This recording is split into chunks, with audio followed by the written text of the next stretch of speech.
Pausing the sync. Closing additional programs.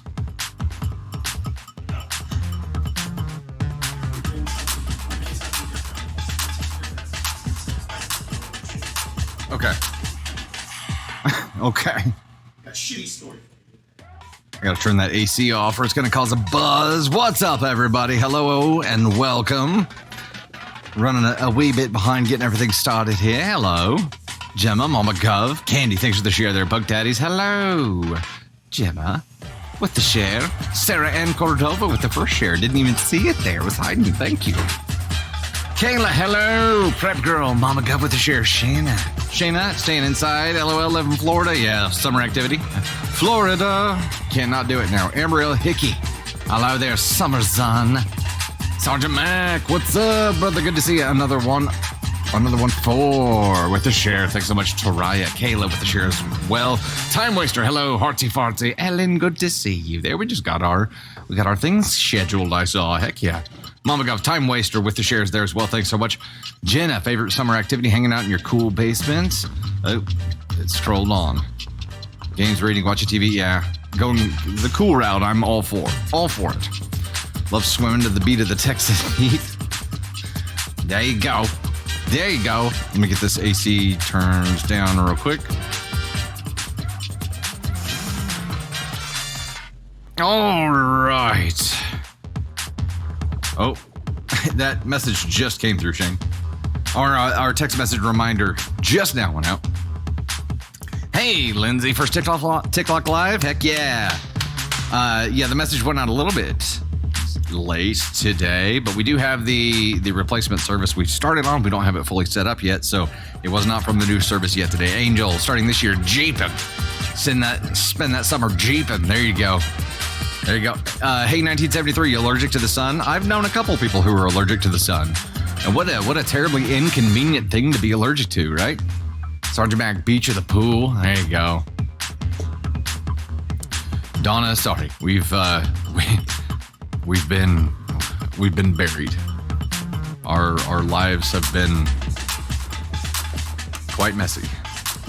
Let me write a note.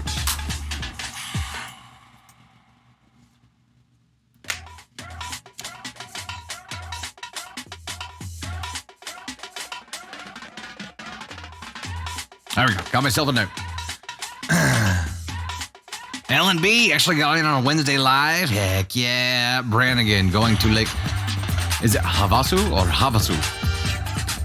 Stay indoors, the effulgent one. It's all over 100 most of the summer. Yeah, I don't like it when it gets like crazy hot. I'm down for 80 is fine. Smiley face. Your life has been messy as well? Yeah. Darla camping in the mountains. That sounds like the way to go. Jill with the share. Thanks so much for that. Greatly appreciate it. Shane, it's already feels close to 100 there in Florida. Ugh. Have a sue. Got it. Everybody in Texas is like, stay inside. Stay inside. Nighttime BBQ.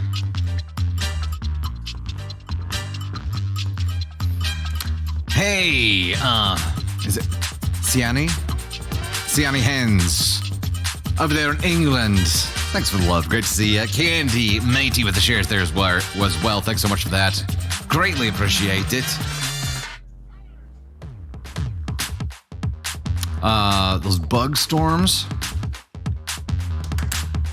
We're in Southwest Missouri. Pool days, beach days. I did start getting the pool cleaning process going. We're doing that and trying to get rid of tornado debris at the same time, so it's moving a little bit slower. Tony Spark, of course, the lake.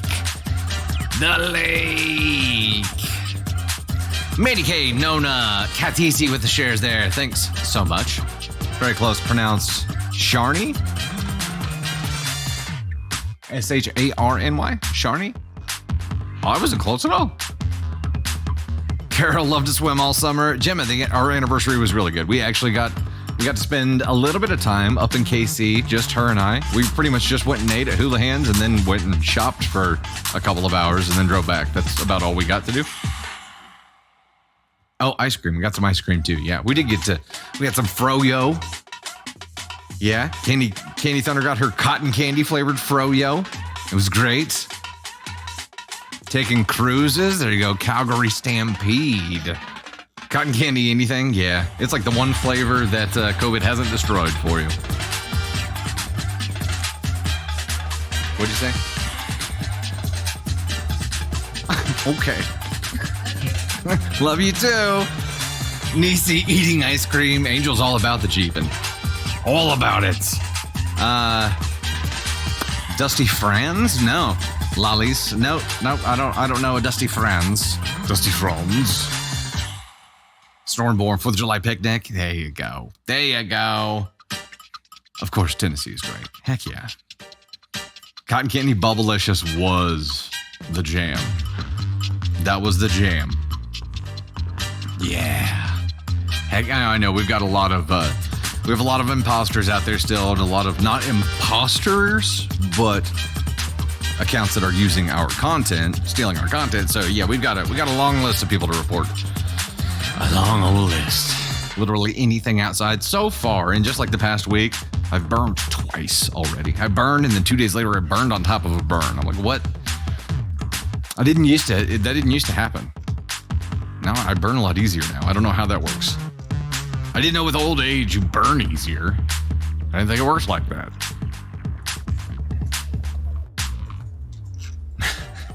They are imposters. Plot Bug, good to see you there. Lake days and BBQs, Radiant Decay, going to the beach. Staying inside thanks to MS, Ronnie. Ugh. Sunscreen. Yeah, that would be smart. That would be smart. Danny, you always burned easy? I didn't used to. Aaron threw your back out for the first time on Monday. Yeah, welcome. Welcome to the old age club. I've thrown my back out before, like going to the bathroom. The most random things now. You got burned on Monday, Alejandra? Oh, hard C for RT. If you take meds, that can cause sun sensitivity too. That makes sense. Catisi had a 50-plus-year-old maple cut down. Firewood for the next 3 summers. I tell you what, we've lost so many trees in our neighborhood. Like, we're stocked up on firewood for a while. Bye, Tony Spark! Tony Spark will not be with us today. He's got a graduation to go to in KC, so he's going to be on the road. So we can heckle him from afar. He'll be on the road here. We are focused on lightning bolts right now. We got 933 of the 3K goal to get Candy Thunder up here. But already, we've got some bolts from Candy Thunder, TLS, Branla, Shan, Tanya D, Carrie Wilson, Goober, Andromeda Amber, Mary, Janine Benham, Michelle Heather, Janet, Donna, DJ, Justina, Goober, Janet, Holly Elizabeth, Megan Carol, Fane, Anika, Justina, Mary, Jelly5, Julius, Hammy, TLS, Sheba Mom, LaBook Dragon, Ambriel Hickey, Fane, Jelly5, System of Errors, Little Red Corvette Girl, M Pickerel, Beth Bars, Chris. We've got Prep Girl, Ambriel Hickey, Sherry, Nymark Wright. Welcome to the Gosh Hecked fam. Glad to have you here. Queen Tink, Fane, Carrie Wilson, LMB. You guys are awesome. Thanks so much. Greatly appreciate the love. You burn faster with sunblock than without. Twisted. That's interesting. I knew a guy once. Well, I didn't know him, but I encountered a guy who was allergic to his own sweat one time. And his allergic reaction to his own sweat was to sweat. So it was like immediately once the first drop of sweat came through, it would be like his entire shirt was just automatically soaked. Can you imagine being allergic to your own sweat and your allergic reaction being to sweat? Like, what a raw deal that guy got dealt. Hello, Adventures with Pam. Angel Sergeant Mac. It's good to see everybody here. Thank you so much for hanging out with us today. We got Niecy here. We got Fane. We got Dobby, Potha, Jim Page, Veg for Life. It's good to see everybody here with us today. Happy Wednesday to you. Hey, Nicody with the You're Amazing Bear. Heck yes, greatly appreciate that. Thank you so much for being here today. We've got a plethora of stories for you today, and we're actually doing something a little bit different. Not just Tony Spark not being here. Candy Thunder is going to be running the cue cards today. She waves from over there. But also, we have, instead of a spicy reward story, we have a shitty reward story. It's a shitty story. Whatever that means. Does it mean that does it involve poo? Or is it just shitty? Just shitty, she says. Okay. You have to wait and see. We gotta wait and see. All right. I'm right there with you guys. So we just gotta wait. Demon Peeper's allergic to horseradish. Dang, that sucks. Because there's some really good horseradish sauces. But man, in like solo by itself, man, horseradish is spicy. It is very spicy. Adventures with Pam, absolutely love your stickers. Heck yes, that's awesome. Also, you members of the Storm will notice there is a new emote added for you today. It is Kaden Thunder's super emoji. Newly, freshly added, and also it looks like this. Ladies and gentlemen. Kaden Thunder! I won't do the full intro there, just giving you the tease. There it is. Yeah, Kaden Thunder's got his super emoji up there now. Heck yes. Heck yes. We're rocking and rolling 2,042 out of 3K on the bolts here. We'll go ahead and get rocking and rolling here. Coming up, we have stories about workplace disputes, suspected gold diggers, non-helpful husbands, Photoshop faux pas, car buying disagreements, mother-daughter trips gone bad, career day disasters and cake stories, and a shitty story. A lot of blanks in the comments. Yeah, sometimes the emotes. Okay. Those blanks would be the emotes that just aren't showing up on your end. Yeah. Yeah.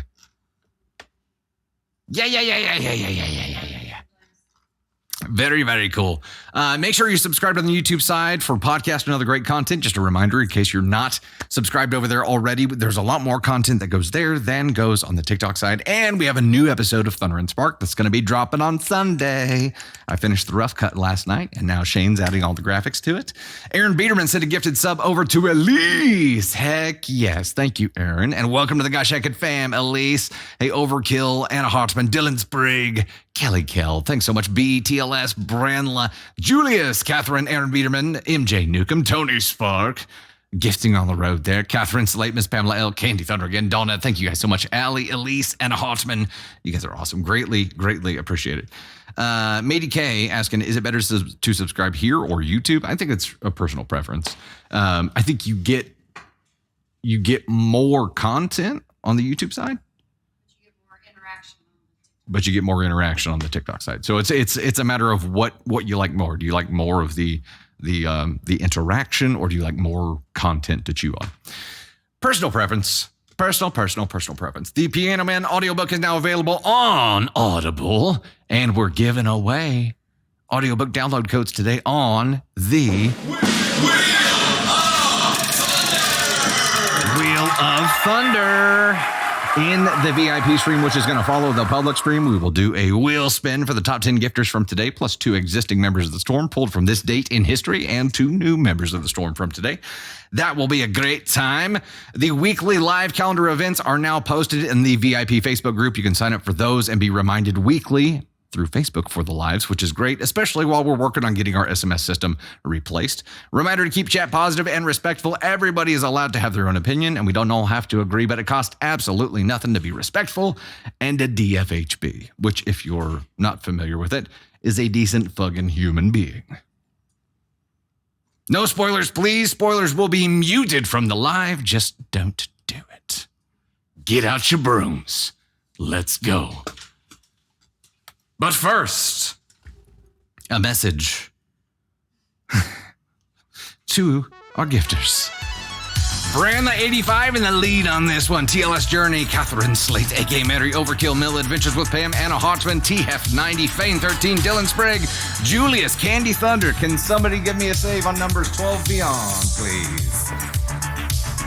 Yeah, as often as TikTok updates their TikTok Live Studio, they still haven't fixed this, where it only shows me the top 12. It is wild. Thanks, love. 12. M. Pickrell, Carrie Wilson, MJ Newcomb, 10th anniversary, Tony Spark, Rose, Katithi, Tanya D, AKAT, Elise Cooch, Julie, 55, Kelly Kell, Miss Pamela L, Bo Blaze, Allie, V26, Donna, 12661, Prep Girl, JMS Navy, Justina, EMH, Tisha? That's a pretty name. Amber L. Hickey, We've got Brooklyn, baby, and Veggie for Life. Thank you all so much. Greatly appreciate that. You've unlocked Kaden Thunder. We'll get her up here before we get started here. And the next one is going to unlock Kaden Thunder appearance and a cake story. And it is... Okay.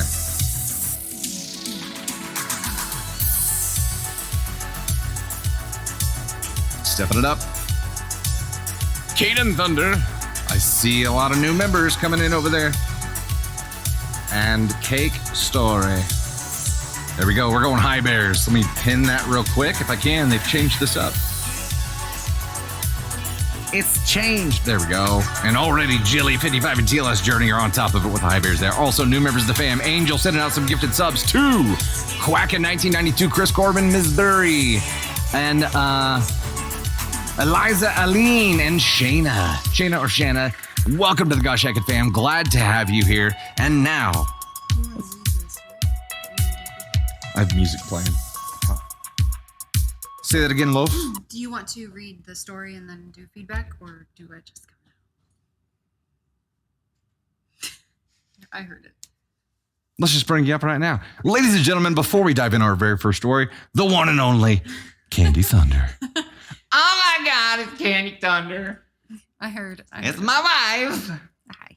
My wife. You guys, we were talking about cotton candy, and this, I bought a cotton candy machine, just like a cheap one at Target, and this man practiced and freaking made me cotton candy, like on the stick and everything, and like swirled it, and I have some videos I'll have to share with you guys because it was so sweet and it tasted so good.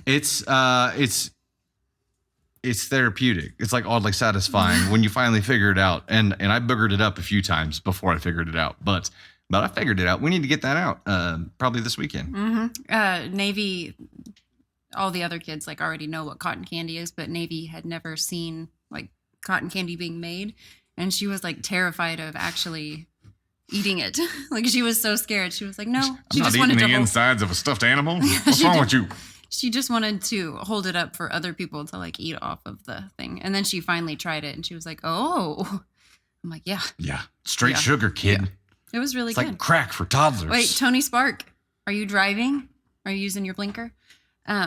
He says that he's a pro at making cotton candy. Hey, if he's gonna engage in comments, he can't use that hand to work a blinker. That's true. Be safe, Tony Spark. Be safe. I'm a pro at eating cotton candy. Me too.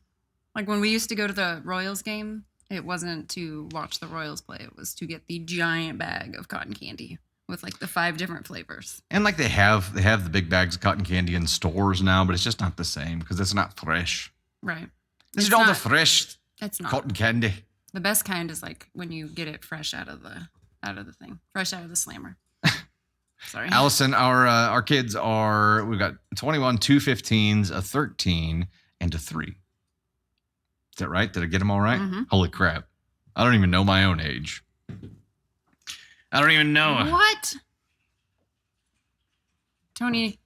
Oh, we're gonna have to rent one of the real big cotton candy machines and let Tony Spark demonstrate his cotton candy prowess here on a live. I'm going to dress up like Cotton on Halloween. Mary, welcome I'll to your just first live. I'll just be Cotton Cotton? candy. I like it. Yeah. I like it. We so Navy Thunder for her birthday got this like cardboard ice cream truck that you put together, and then she it's like a giant coloring thing. It's just outlined and she gets to color all over it. Well, she got inside of it, and I put a Bluetooth speaker, like taped it to the front of it, and we found ice cream truck music and played it, and she just like walked around from inside of it, just like kind of drove it around. Like it would be a hilariously cute Halloween costume if we actually finished decorating it and let her like drive around the neighborhood. This girl likes to like she wants you to color with her, but as soon as you pick a spot to color, and you know like as an adult it's like a big deal coloring inside the lines.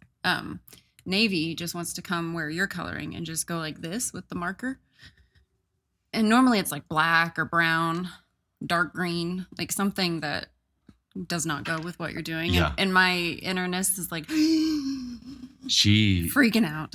I don't know if she thinks she's helping and like adding her artistic touch to it, or if she knows that she's ruining what you're doing. So there was one time I colored a picture and I got really into it, and she's like, "Can I help you?" And I was like, "No, you cannot help me." And then I hung it on the fridge next to her artwork.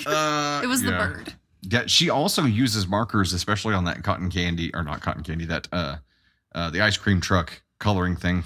Ooh, a cotton candy truck. She uses it like a dagger. Like she like thunk, thunk, thunk. She says, "Look, I'm making polka dots. Thunk, thunk, thunk." There's like little holes like bleeding through the. Yeah. It looks like an ice cream truck that's driven into the wrong part of town. Or something like, wow.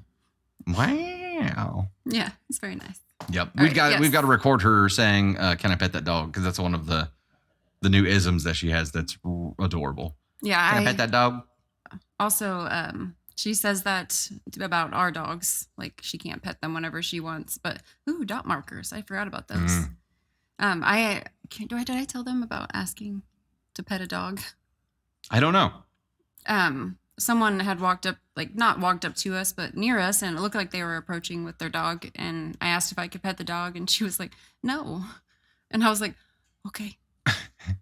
Okay. Had Kaden Thunder been wearing her profesh dog petter shirt, might have been a different story. Yeah. I was like, and I understand that some dogs don't want to be pet, but it was like the body language was like, "Pet my dog."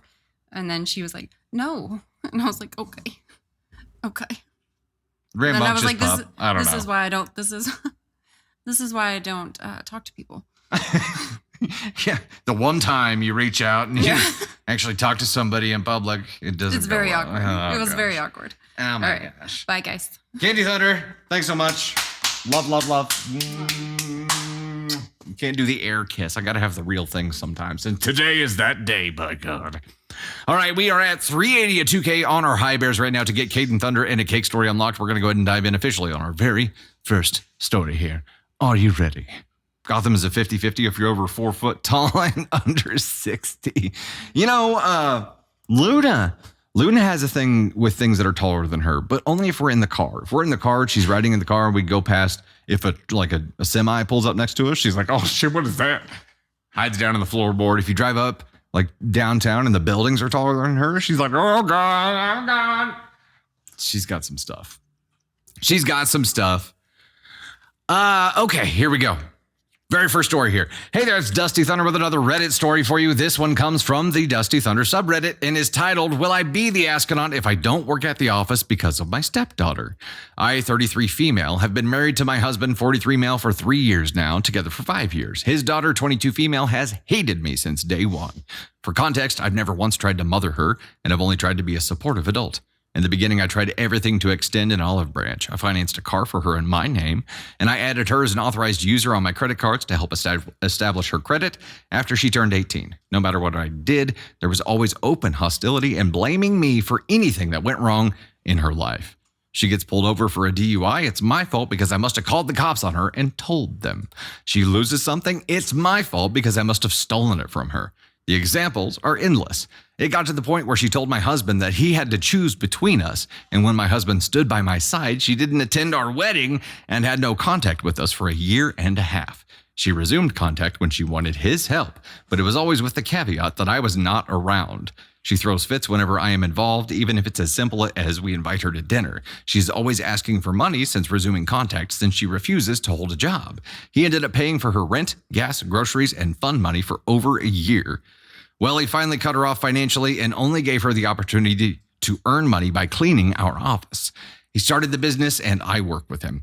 We had previously closed the office down and went full remote, but we recently opened a new office and he's hired his daughter to do the cleaning, which was supposed to be during business hours, a set day each week. I was planning on doing hybrid work and taking an office, but I recently learned that he's going to let her have a key and come in when she'd like, unsupervised. I was extremely uncomfortable with the thought of her having any unsupervised access to any space that I call my own, considering her continued hostility towards me. Will I be the astronaut if I tell my husband that if she's allowed to clean unsupervised, then I will stick with working fully remote? Edit to add more context. Her mom and dad were together for 16 years, but had been divorced for 3 years before I met my husband. She was originally no contact with her mom, but then chose to go between her parents to get to be able to do what she wanted. She dropped out of high school in 10th grade and hasn't even tried for her GED. Mom has been married for 4 years and together with her husband for 5 years, and they have a 2-year-old, and they have 2-year-old twin girls together. Also, I don't want to work in the office since I would be worried about what she possibly could do to anything that I leave there, as she's been pretty vindictive in the past. There's definitely a risk involved here. The question is, will I be the astronaut if I don't work at the office because of my stepdaughter? There's enough of a precedent there for you to have concern. And I think as we talk about these things in the past, with past stories, even recent ones, it is a worry or concern without precedent, maybe unwarranted, but there is enough precedent here to have just cause for being nervous about it. She could put a camera up to make sure that her stuff was at least monitored, not to say that she could just unplug that and then mess with something, right? There's enough just cause here to be nervous about it. Now, the fact that the agreement went from this is going to happen during business hours on a set day each week to here's a key, do whatever you want, you clearly responsible human being, is a faux pas on Dad's part here. It is why Dad caved and let that happen. I'm not sure. Dad also seems like he's, out of the two of them, he's obviously the enabler. Like there's got to be some structure and there's got to be freedom. Respect and freedom are two things that you have to earn here, right? Respect and trust. Maybe trust instead of freedom is the word that I need to use. Trust is earned. Respect is earned. And I would say if she can handle starting with other people there for X amount of time without something happening, then yeah, she gains the trust to be able to do it at her leisure. But they're not there yet. And Dad's just jumping straight into it and giving her too much rope. There's too much rope here, and I don't understand. Obviously, none of us understand the hostility towards OP here because she, as far as we know, hasn't done anything. The daughter just found a scapegoat, and it sounds like has always had a scapegoat, and once OP entered the picture, she became the primary target. The Eye of Sauron turned its gaze upon her and has just kind of kept it there, even though she has financed a car for her and added her to the credit cards. Like she did financial things to try to help her. I don't know how much like true bonding time tried to happen here, but it sounded like she had a lot of problems even before OP entered the picture here. So she's had problems. It's Kaden Thunder. If I was uncomfortable at a business I own, then I would remove what makes me uncomfortable. Yeah. For sure. And if you don't trust someone to be there, there's a lot more to worry about than just your personal stuff that you leave behind here, OP. I understand the hostility you feel like would be pointed towards you, but what else is kept in that office environment? I'd be concerned generally. So we're NTA here. You would not be the astronaut if you don't work at the office because of your stepdaughter. There are obvious reservations there based on the precedent of past hostility. No, you're not the astronaut for that. I do think it's worth a conversation, and it's worth some questions to your spouse here, OP, to say, hey, why did you just completely disregard the agreement about when she was going to work and give her so much trust when she clearly hasn't earned it? Hello, Julie in Spokane, Washington. Good to see you there. Hey, Michelle, Standifo, 116, MJ Newcomb, Jesse, Donna, Isabella, TLS, Alicia Reed, Tony Spark, Julius, Julie,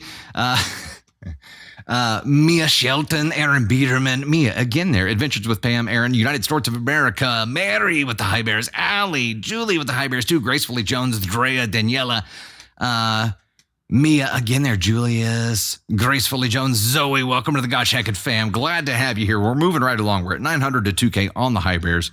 Still be bopping in there. Still be bopping. Bex, hello there. Good to see you. Job of being a parent is to make your child an independent adult. Yeah, the daughter is now 22 and has been in a tailspin for a while.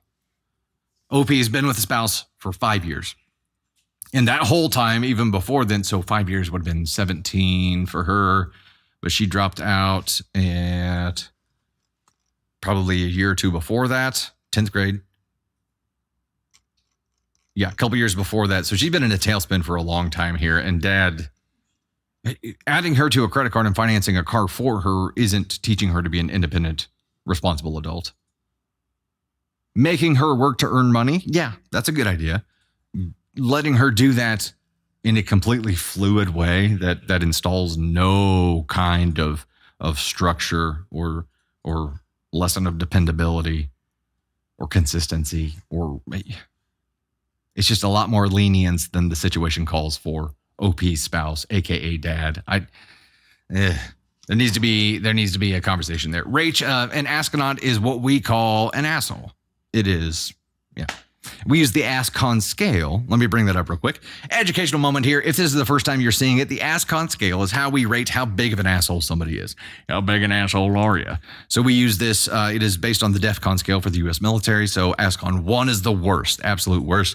4 is the least amount of asshole. And then there's NTA, which is not an asshole. We have ESH for everybody sucks here. We've got a bunch of different variations here, but an astronaut is basically an asshole per the ASCON scale.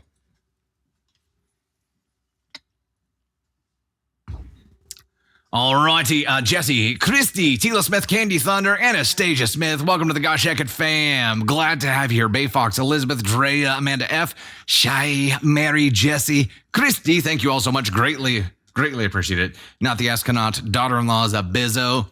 She's something. We don't know what the situation is like at her mom's, but it is very, very common for young adults or teens who have split families to pit those parents against each other and bounce back and forth so that they can abuse the separation, basically. And that's tough. That is dangerous. It is dangerous. We're going to go ahead and bounce over to our next story here. In the meantime, we're at 1241 and 2K on the high bears. We're bebopping along there. Gemma. Oh, Brittany, did you miss the first one? Sorry. It's just the first story, though. We spent a minute chatting ahead of time there. Purple Haze, thanks for the follow there. Rach with the follow as well. Thank you so much. Young and Fuller with the share. Thank you so much. Greatly appreciate that.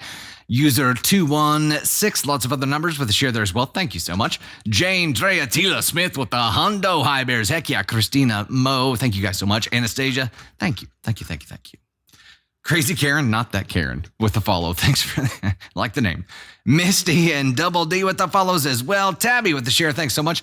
A day in the life in Ireland. Hello. It's good to see you. I know this is not related, but it made me think of Scotland, which made me think of Outlander. And we watched the season 1 finale last night. And after the season 1 finale, I'm like, I think I'm done. I think I'm done with the show. It's just too much. It's so dark. And it was too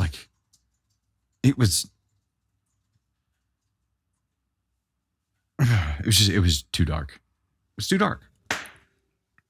Like, I understand it gets better, but after that, I'm like, man, gosh dang. It's like they're just trying to, it felt like something you would find on the dark web. That's what it felt like. I'm like, I'm just not enjoying this. Now I understand it's the season finale. There's shock value intentional in there, but they succeeded in making me very uncomfortable. It was rough. It's darker. It gets darker. It gets better. It gets darker. It's not a happy series. I like to watch funny shows with Candy Thunder. I like to laugh my ass off with her. And that feels like a way better use of the little bit of quality time we do have than watching something that makes me like have freaking nightmares. Brittany with the Hundo Dibears, Cecil Ferry, Stephanie Brooks, Vicky, thank you so much. Karen F, Anastasia, Jane, Drea, Tila Smith again. Thank you so much. Greatly appreciate that. 15 Hundo at 2K. We're diving into story number 2 here. Hey there, it's Dusty Thunder once again with another Reddit story for you. And this one is from the AITA subreddit. I gotta go. Okay. Gotcha. I have no producers right now. It's like a Sunday night. We get to just go wild now. No structure at all. We do whatever we want. I'll do what I want. I'm just kidding. Kaden Thunder turns around and looks at me as she's heading out the door like, I kid. Am I the astronaut for telling my husband's kids how broke he was when we met after they insinuated I was a gold digger? I, 38 female, have been married to my husband, Rob, 52 male, for 4 years now. My husband's late wife died 1 year before we met, and we dated for 2 years before marriage. He has 2 kids, 28 Madison and 26 Brett. Note, I am not calling them my stepkids because they explicitly told me I am not their stepmom, just their dad's wife. I didn't play a part in raising them, so I'm okay with that. It's always been tense between us. I've tried my best to be kind to them and have been generous where I can be. Hold up, sorry.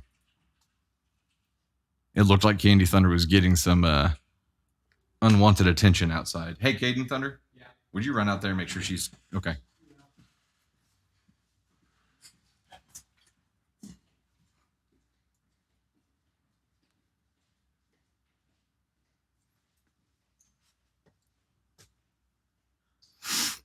Okay.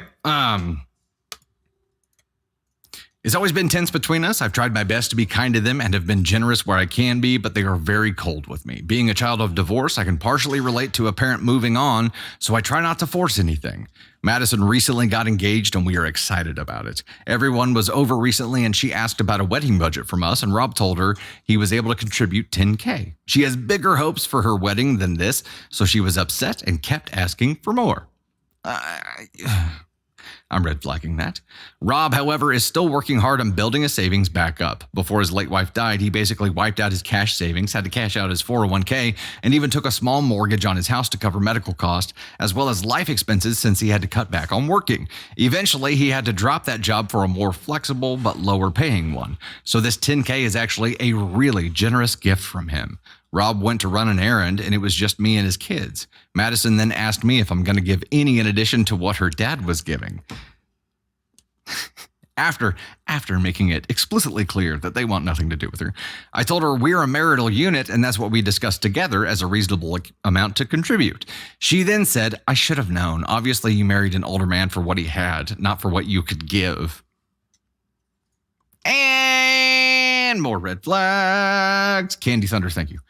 Yeah, we sent some backup out there just in case. I know you're always aware. But so am I.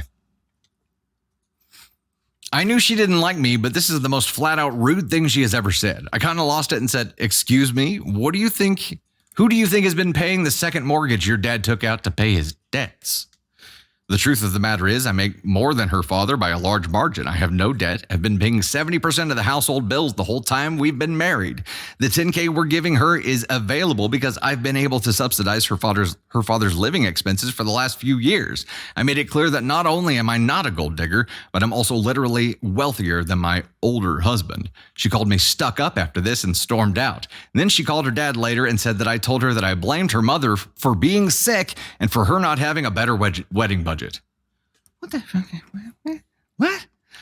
I told him what happened and he was mad at her, but also said I shouldn't have shared his financial details with his kids.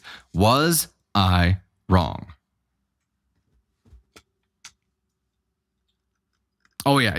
Whenever I continued reading the story, she was already in her car backing out, and Kaden and Shane were out there to make sure she was good. So if I had any reason to believe that she was not good, I would have asked Kaden Thunder to come up here and vamp, and I would have been charging my ass outside. 100%. I just caught out of the corner of my eye somebody looking her direction, looked like they were saying something. And around here, we get some nomadic foot traffic, if you know what I mean.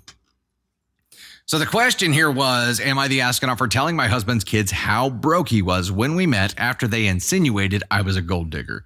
I really appreciate how OP here said, a lot of OPs in this case would say just, am I the astronaut for telling my husband's kids how broke he was when we met? The context of saying after they insinuated I was a gold digger is important because it tells us the trigger for the action here. It is the trigger. It is, she didn't just outright share this information. She didn't just blurt it out. This was a response to an accusation. A response to an accusation. A response to the daughter calling her a gold digger after this selfish little shit, this greedy, selfish little shit. There's the hypocrisy of it. And that's the best part of this whole damn thing. She is so greedy that she gets pissed off about there only being 10K available and then has the cojones to call somebody else a gold digger. OP, your stepdaughter's a bizzo. And you're going to get blamed for anything no matter what. This kind of flows into the story we just talked about. So she needs a scapegoat right here. But to fabricate this lie and say that you blamed her mom for being sick and that's why she doesn't have a bigger wedding budget that takes that to a whole new level, right? That is not just her being shitty and greedy and a hypocrite. Now she's making shit up to try to force a wedge between the two of you. Not really thinking about it, because guess what? If she successfully drove a wedge between you and your husband would have even less to contribute to the wedding. She's not thinking about that. She's not thinking about that at all. She's just pissed and lashing out at this point. That's it. She's just lashing out. Bizzo. She's a bizzo. And you know, she's probably, if she's not already at ASCOM 1, the daughter, she's climbing up that way quick. Completely ungrateful. Yeah. Blatant disrespect. Daughter, I'll at least give you this. Sorry. You can't join our club. All right, and we hit the high bear goal, so we get to get Kaden Thunder up here, and we get to read a cake story here. Kaden, can you pull up the top gifters, the gifters that are after number 12 on your phone? We'll see if we can pull that off.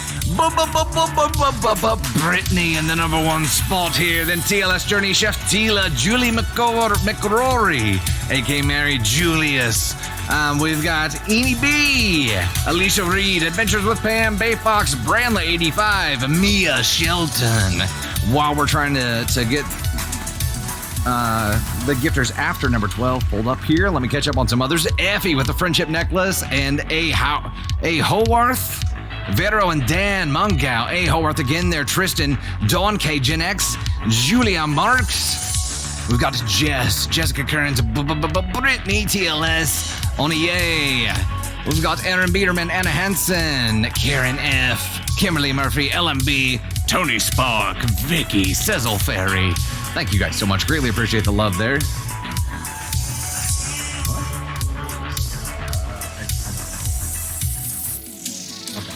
We do not have access to numbers 12 and beyond right now, so hopefully I haven't missed you. If I did miss you as the numbers 12 and beyond on that list, then sincerely apologize. I'll try to make sure I'm catching up on the in-between. A. Howarth sending a bunch of them through right now.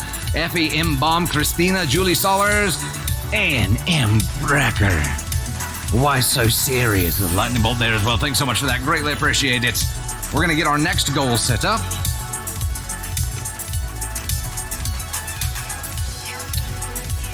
This one will unlock a shitty story and candy feedback. And it is...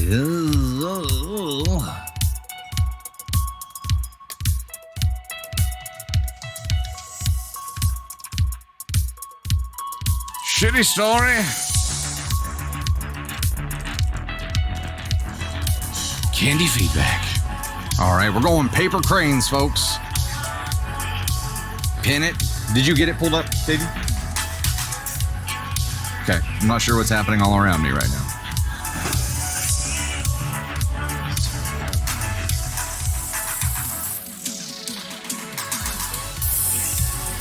Alrighty. It is pinned. We're moving right along, too. Bay Fox sending them through. Heck yeah, Annie Bracker, Jelly 5. We got Tina Shawsey, Anika. You guys are awesome. Greatly appreciate the love. Justina, Vero and Dan, Karen F. Rockin'. Okay, we'll dive over to the next story. Actually, we're going to get Kaden Thunder up here to chat with you for a second, and then we're going to dive into a cake story. How about that? How about that?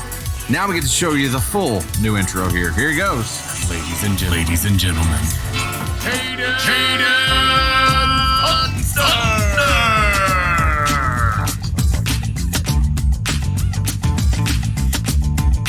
Hello.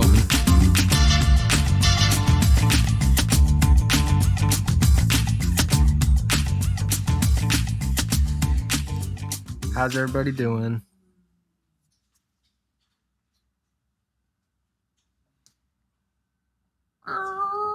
Sorry if my arm's at the shop there. I think it was a little bit, but that's okay. Sorry about that.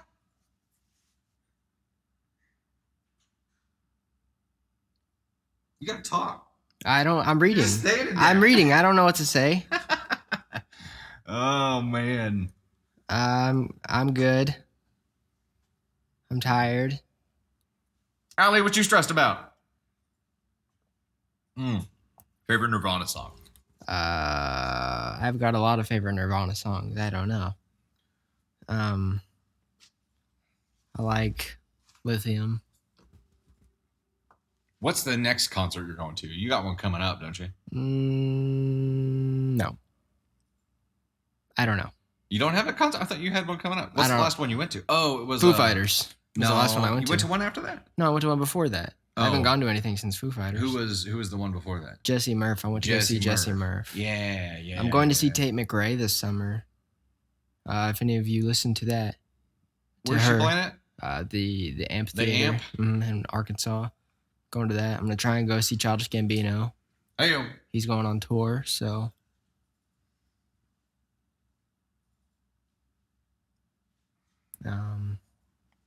Yeah.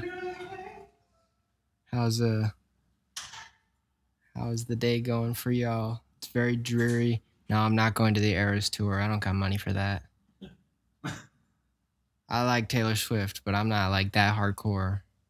I'm not like these other people. how was Jessie?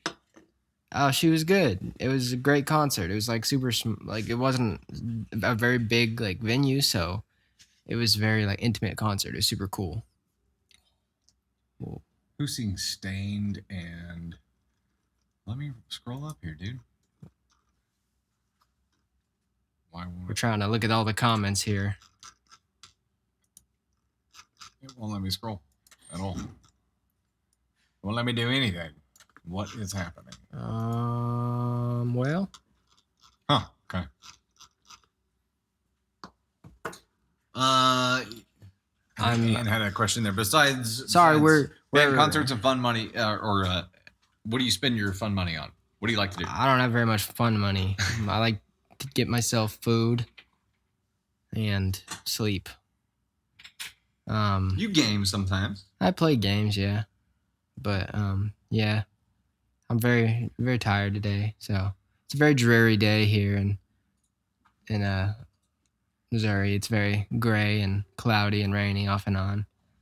Demon Peepers, the mouse is not wireless, and actually it'll scroll on everything else but the comments. So it might be because the gift animations for Paper Cranes are coming in, which, by the way, we're at 130 of. We're getting dangerously close. It might be moment of truth here time, Kaden Thunder. Yo, A lot of people are asking if you're single. I'm not single. Wah, wah. I'm taken. Sorry, guys. My at is Kaden Thunder. It's Kadin and then Thunder. No spaces, no punctuations or whatnot. It's just that. I don't post anything though, but maybe I will someday. Who knows? I'm rewatching Succession. If you guys haven't watched that, you should definitely watch that because it's a great show. It's one of the best shows of all time. In my opinion, it's better than Breaking Bad, but Bold claim. I guarantee it holds up. I know people will fight me on that, but I love Breaking Bad too, but Succession, it's top notch. Oh, DoorDash story. I don't think you've told that story. I did have tell you? that story. Did you? Yes, DoorDash? I did. Okay. Give the 30-second recap for those who didn't catch it before. Oh, I don't know how to say that. There's a lot. There's a lot that goes into that story. I ordered DoorDash.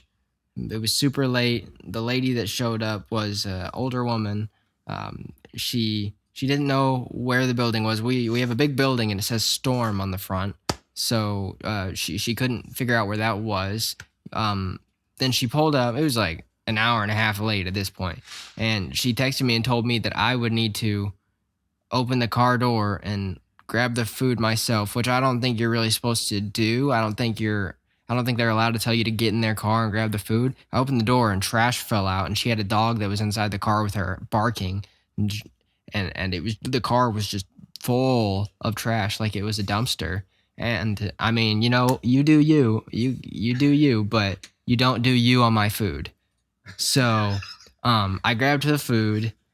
It was all not good, and it was just then she, while I was walking back inside, she was like, "You better not leave me a bad review," and then drove off. And I was like, "What are you?" What are you? What are It was you? a horrible experience. And Tony Food was Spark, good. Tony Spark said he has never seen Kaden mad, That was but he was mad then. that was probably the most like energetic I had ever been because I was full of anger. Mad. You don't mess with my smoothies. Don't mess with my smoothie. No, it was all. Yeah, I reported her. I called it was a tropical smoothie, so I called both tropical smoothie and DoorDash because I was like, man, I just wanted a smoothie. Now my smoothie's all bloopy. So I was lucky there wasn't dog hair in it. yeah, I know. Ooh. And there's just like, if you're, you do you, but just not on my food. That's all I gotta say. There's a t-shirt. Yeah. There's a t-shirt. Hey, DoorDashing is a respectable, what's the word? Profession. Yeah. Respectable profession. Just not her.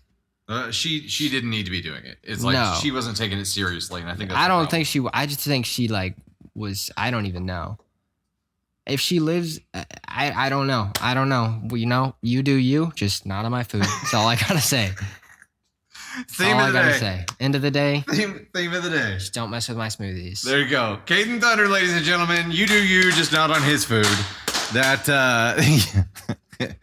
that would be awesome. I mean, there are clearly some people who just shouldn't be doing food delivery. And if you're, number one, if you're willing to treat people that way, you probably shouldn't be dealing with people. It was, and she had a lot of trouble getting here, just period. New t-shirt unlocked. There you go. Hey, Just Mags, classic anime queen. Welcome to the Gosh Heck It fam. Tiffany Taylor, Tony Spark, Brittany with a whole bunch of paper cranes coming through. Tiffany Taylor, Mia Shelton, Tiffany Taylor again there. Jackie Kelly, Dunsbrigg, Mercy, Jess, TLS, Brittany with a bunch again there. Classic anime queen, Shoe Knots, Mia Shelton. A new member of the Gosh Heck It fam, courtesy of Aaron Biederman. Thanks so much, Aaron, and welcome to the Gosh Heck It fam. Here we go. Yeah, I think they did reach you out and offered you a credit or refund or something, right, Kaden? Yeah. Yeah. They the tropical smoothie owner, I think, called him up and was like, "What the heck, dude?" So yeah, they handled it well. All righty, we have 164 out of 200 on the paper cranes right now, and we get to dive into a cake reward story right now. Let's do that. Ladies and gentlemen, this is Dusty Thunder with another story for you. That was a weird intro. Let's try that again. Hey there, it's Dusty Thunder with another Reddit story for you. Actually, this one isn't from Reddit. This one is a follower-submitted story direct to us. You only will hear it right here, I think. This one is titled, Am I the Astronaut for Losing My Shit on My Coworkers After They Kept Replacing Items in My Office with Cake? I mean, I don't think I would be that upset unless the items they were taking and replacing were vital or expensive. But cake is cake. I, male 47, am losing my mind. For the past couple months, my coworkers have been pranking me. It started after my mate showed me a video of people choosing which items were cake and which were real. I have seen those. Some of them are hilarious. The ones that look really, really bad. I thought it was funny then. So comes the weekend and the following Monday, I sit down at my desk and reach for what I think is my mouse. It was soft. The cord was gone. You guessed it, cake. They caked my mouse. Hilarious. I'm pretty much already over it at this point, but I gave my mate props for the effort. He swore up and down it wasn't him. My real mouse was in my drawer. The following week, they did the same thing with my keyboard. They made a cake that looked like my freaking keyboard. After a few moments of staring at it, you could definitely see that it was cake, but at first glance and in passing, it looks real. I was frustrated and asked where my keyboard was. My mate thought this was hysterical, but once again claimed he was innocent. I asked around. None of my coworkers would own up. I ended up borrowing a backup keyboard from storage. The next day, my keyboard turned up. A few days pass and everything is fine. Then the weekend comes and on Monday, lo and behold, my stapler, my keyboard and mouse, and my work binder are all cake. Fecking cake. The stapler didn't even look like a stapler, and the cake work binder was pitiful. At this point, I lost my shit. I stood up and almost screamed in an otherwise mostly quiet office, mind you. Who the fuck keeps replacing my things with cake? It was all caps. I had to do it like that. That wasn't my well, maybe it was a little bit of my interpretation. My mate burst into tears. I picked up the cake stapler, walked over to him, and chucked it at his feet. He looked defeated at that, like I had wasted good cake. Everything else, I had just sat in the break room for people to eat. But no, the time for eating cake has passed. I felt like I was going mental. My mate finally fessed up and told me it was our coworker, Serena, fake name, female 38, who had been making the cake and that the whole office was in on it. My boss had a conversation with me later that day about my outburst, although she understood given the circumstances. Even she was aware of the pranks. I think it was justified, though. It was like cake inception. Do you think my outburst is justified? Am I the astronaut here, or are my coworkers? Angel, I want to sign up for this program. I mean, as long as my stuff wasn't missing, like I could still find it again. But I also had that item but made of cake. I think I'd be okay. But that's me. They knew. I think it all comes down to like how early did OP indicate that there was a problem with this? Let's go back a little bit and see. Okay, so the first interaction with it, the mouse, the computer mouse was replaced with cake. He said, hilarious. I'm pretty much already over it at this point, but I gave my mate props for the effort. So didn't issue any kind of don't freaking do this vibe at that point. The following week, they did the same, but with the keyboard.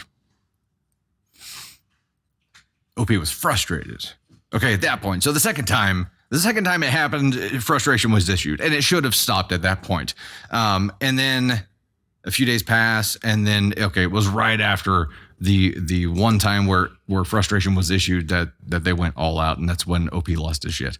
You know, I think the frustration is enough of a boundary to be like, okay, enough, guys, don't freaking do this, without explicitly coming out and saying, don't freaking do this. What do you guys think? Is it enough of a boundary to show frustration? 3 times is too much. It was 3 times, yeah. No, PB and Smelly, there was no like explicit, okay, stop freaking doing this, guys.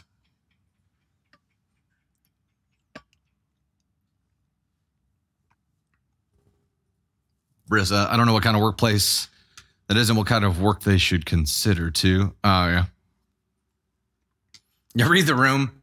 To me, yeah,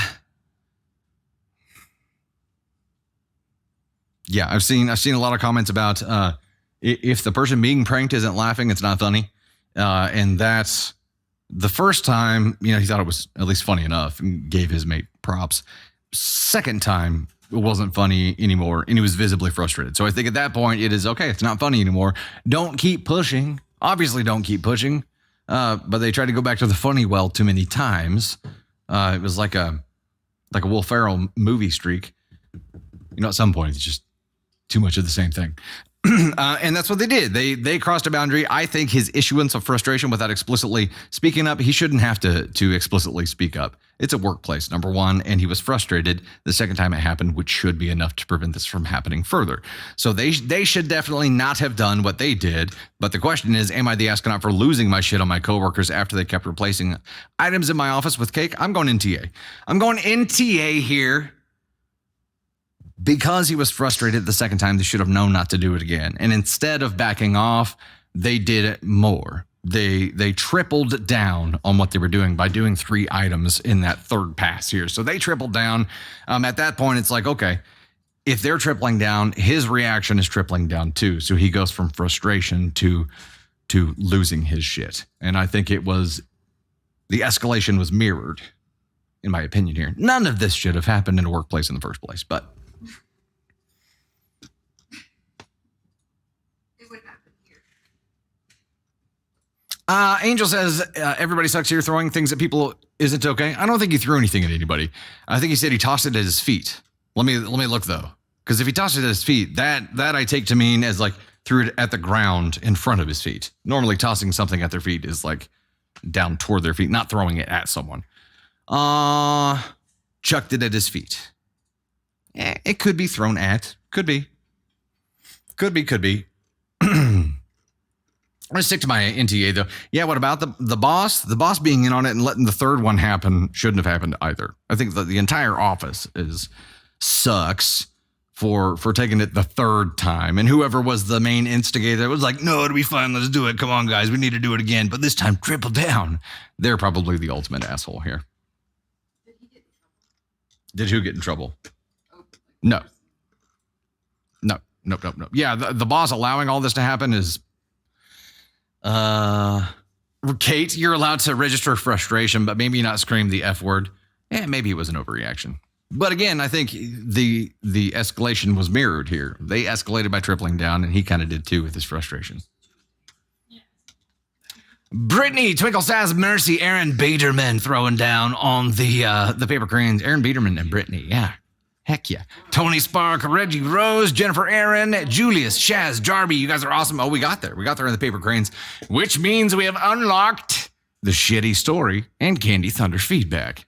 Heck yeah. Let's talk about that for a second. Can you save me on numbers 12 and beyond? The office phone is dead, by the way. Let's get into it, shall we? Brittany in the number 1 spot there. And we got Bay Fox, Yanni B, TLS Journey, Julius, Mia Shelton, and Embrecker Adventures with Pam. Thanks, love.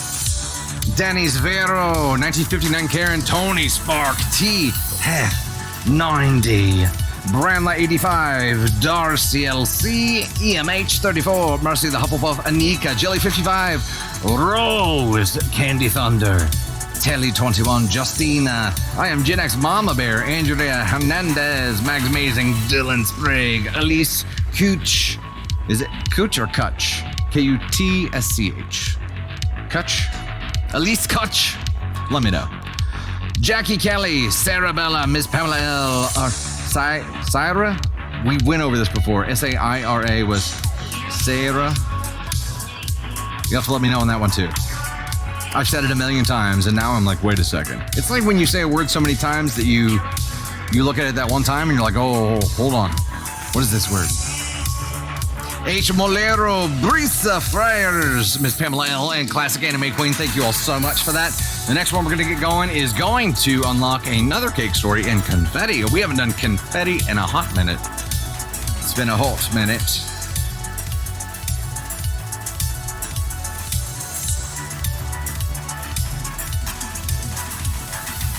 Cake story and confetti. We are going for Tiny Dinis. Let me pin that real quick.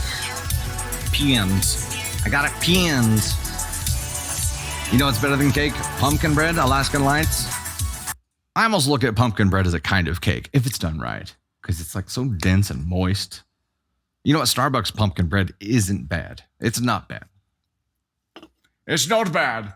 I like it. Is that the one with the seeds? The pumpkin bread. Yeah, the pumpkin bread at Starbucks has, I forget what kind of seeds they put on top. Pumpkin seeds. No, they're not. Pistachio.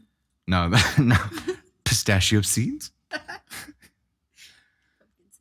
Pistachios as a topping on that would be like giant balls.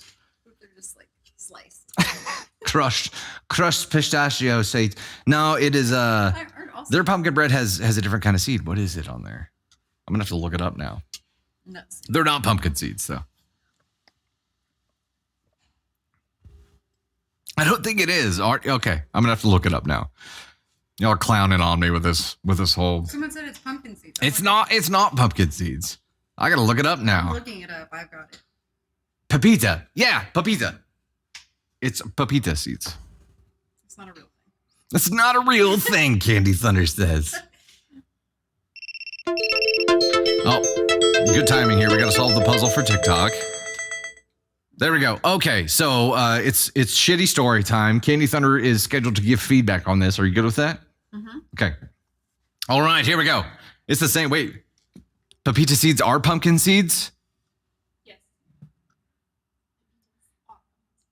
Why wouldn't they just say pumpkin seeds? Well, technically, I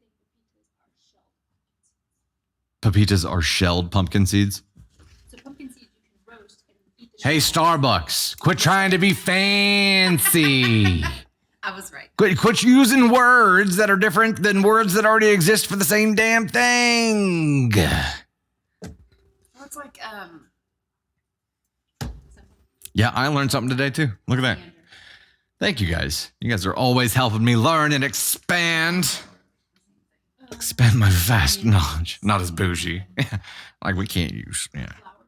I like how they just used words from different languages, just randomly throughout all their offerings. Starbucks, they do processed pumpkin seeds. Huh. I'm a grande guy. I don't get large order.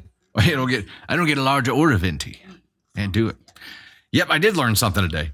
All right, here we go. Shitty reward story time. Hey there, it's Dusty Thunder with a really shitty story for you, apparently. This one is from the AITA subreddit and is titled, Am I the astronaut for telling my husband where he is and isn't allowed to poo? It is get out shitty. your brooms. Get out your plungers. It's about to get shitty. Ideally, this will be short and sweet. Says everyone when they sit down on the throne.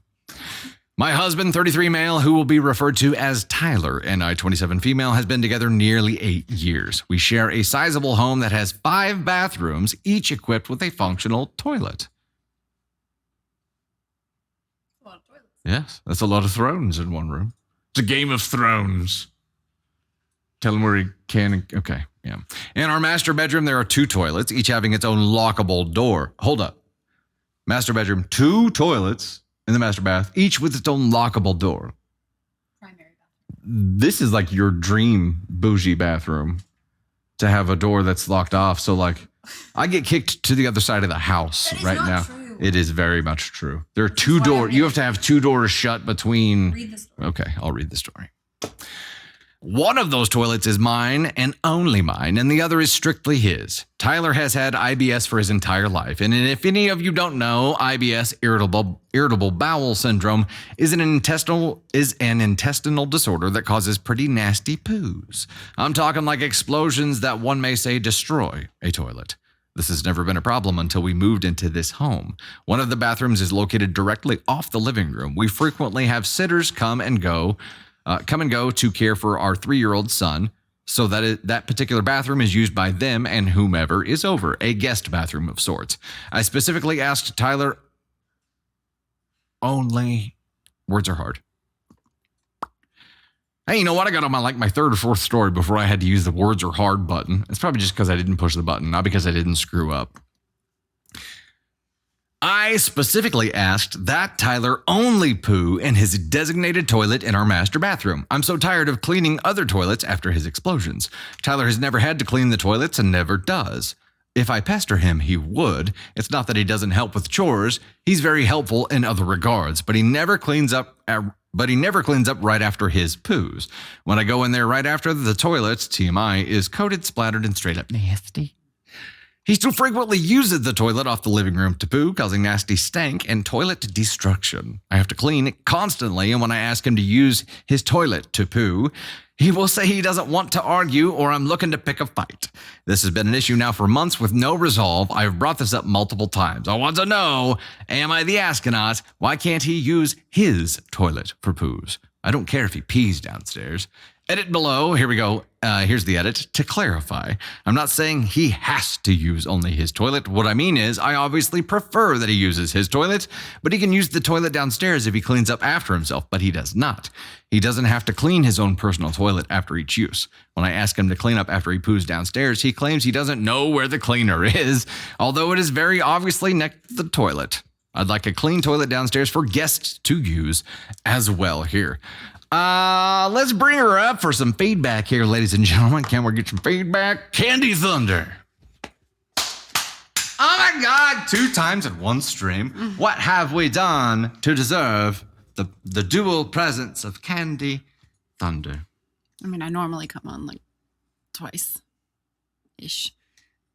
Okay, so when I read this story, it's like the most marriage thing until I got to the part where he doesn't clean up after himself because that's just gross. But I said that I have known in my life, like not like all like friends or anything, but I've known 3 different couples whose partner had shitty, pun intended, bathroom habits.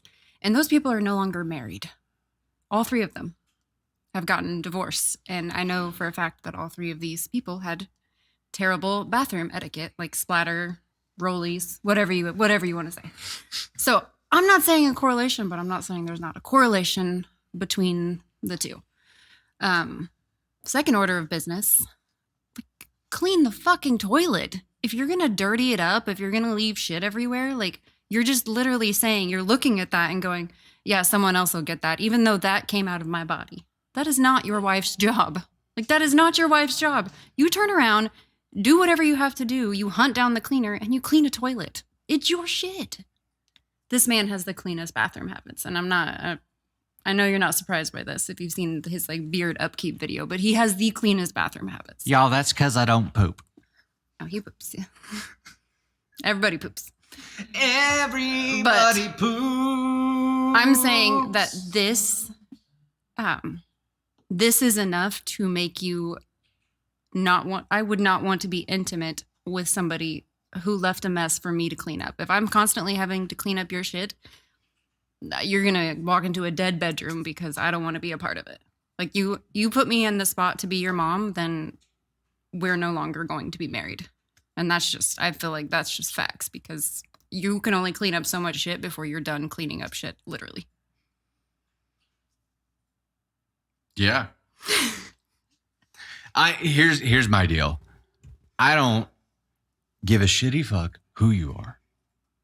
Male, female, child, elderly. You clean up after yourself. I have a very, very firm leave no trace policy. You got to treat the bathroom like the Boy Scouts do, right? Like leave no trace. Whatever you at least have to leave it as good as the way it was, if not better. There's no reason at all that you should be leaving any trace that you were even there. It's not difficult to do. And somebody was asking about what do you mean by butt dust or butt rollies? Hashtag not my butt dust, by the way. But the rollies are like whenever you're wiping the little bits of toilet paper that like come off, and then they're like little rolled up pieces or balls on the back of the toilet. Oh my God, you guys, we had somebody that worked here that left those on the toilet, and it is the grossest thing ever. Also, that is one of the people that I'm referring to. Hashtag not my butt dust. Hashtag he's not married anymore. Booty crumbs. There you go. That's pretty good. Toilet lint. Booty crumbs, toilet lint. Like whatever you call it. Everybody has their own stuff. Whatever you call it, it doesn't. Oh my gosh. Leave no trace. Leave no trace. Mungao, I don't know. Because we have had that issue, and then one day they just stop. One day they just started flushing. Oh, we got stories, Mungao. We ain't gonna share them, but we got stories. We won't embarrass our kids, but one day they just started doing it. Navy is very excited to flush the toilet. Yeah. Almost too excited Yes. to flush it before it's even filled back up. Yes. I think, sometimes teenagers will still forget to flush. And as long as you call it out to them and make sure that there's some kind of pain associated with every time that happens, because You don't want, especially if like it happens in our guest bathroom. I'm like, dude, this is what we want a guest to see when they walk in there. Not okay. But I don't care. I don't care who you are. Leave no trace. That is ultimately the biggest problem that I have in this story. I don't care what bathroom he uses. And I understand if he's got IBS, he might not have time to choose which bathroom. I get that. It doesn't matter which bathroom he uses. Clean it up. Clean up after yourself. It is not difficult. I'm like 10 seconds max after you're done. That's all it takes. Are you guys a couple? Yes, ma'am. Sometimes. Sometimes. Just kidding. We are right now. Yes. We also aren't weird about bathroom stuff. It's just, What do you mean not weird about bathroom stuff? I mean, we're not weird about it. Like, I know that you go to the bathroom and you know that I go to the bathroom. Yeah. You're like, you do? This is news to me. You are very clearly breaking our marriage vows right now Why? by admitting that you go to the bathroom. Oh, yeah, clearly. One of the vows was that you agreed to never go to the bathroom. Oh, okay. That I would only be in the kitchen where I was supposed to be. Yes. Correct, yes. Totally. And that's all we're going to say about Totally. that. Okay, so what was No, we do not go with the bathroom door open. I draw the line. I is draw the line. I would, she wouldn't. I would never. The question was, am I the astronaut for telling my husband where he is and isn't allowed to poo? I don't think she's doing that. I think the ire is misplaced though. And yeah, well, since she titled this thing, so she gave it the title, and then later on said, I'm not telling him where he can and can't. I'd say I prefer, but I think she might actually be telling him because that was her title, and then she had to walk it back. She should. If you had your own toilet in your house, why would you not choose to go in that specific toilet? Be like, that's my throne. That's where I go. That's where I do my stuff.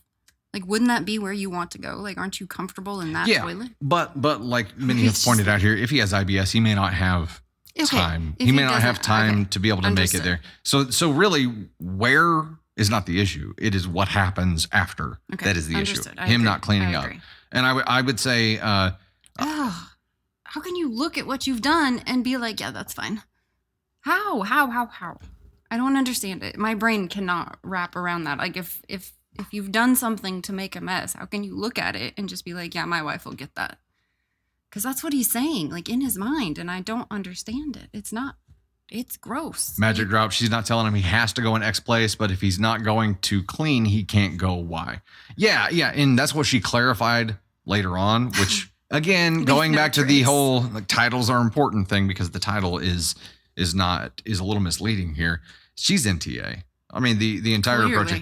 I think she probably needs to reset her focus to the cleaning afterward thing and stick with that, because where is not the real issue. Where is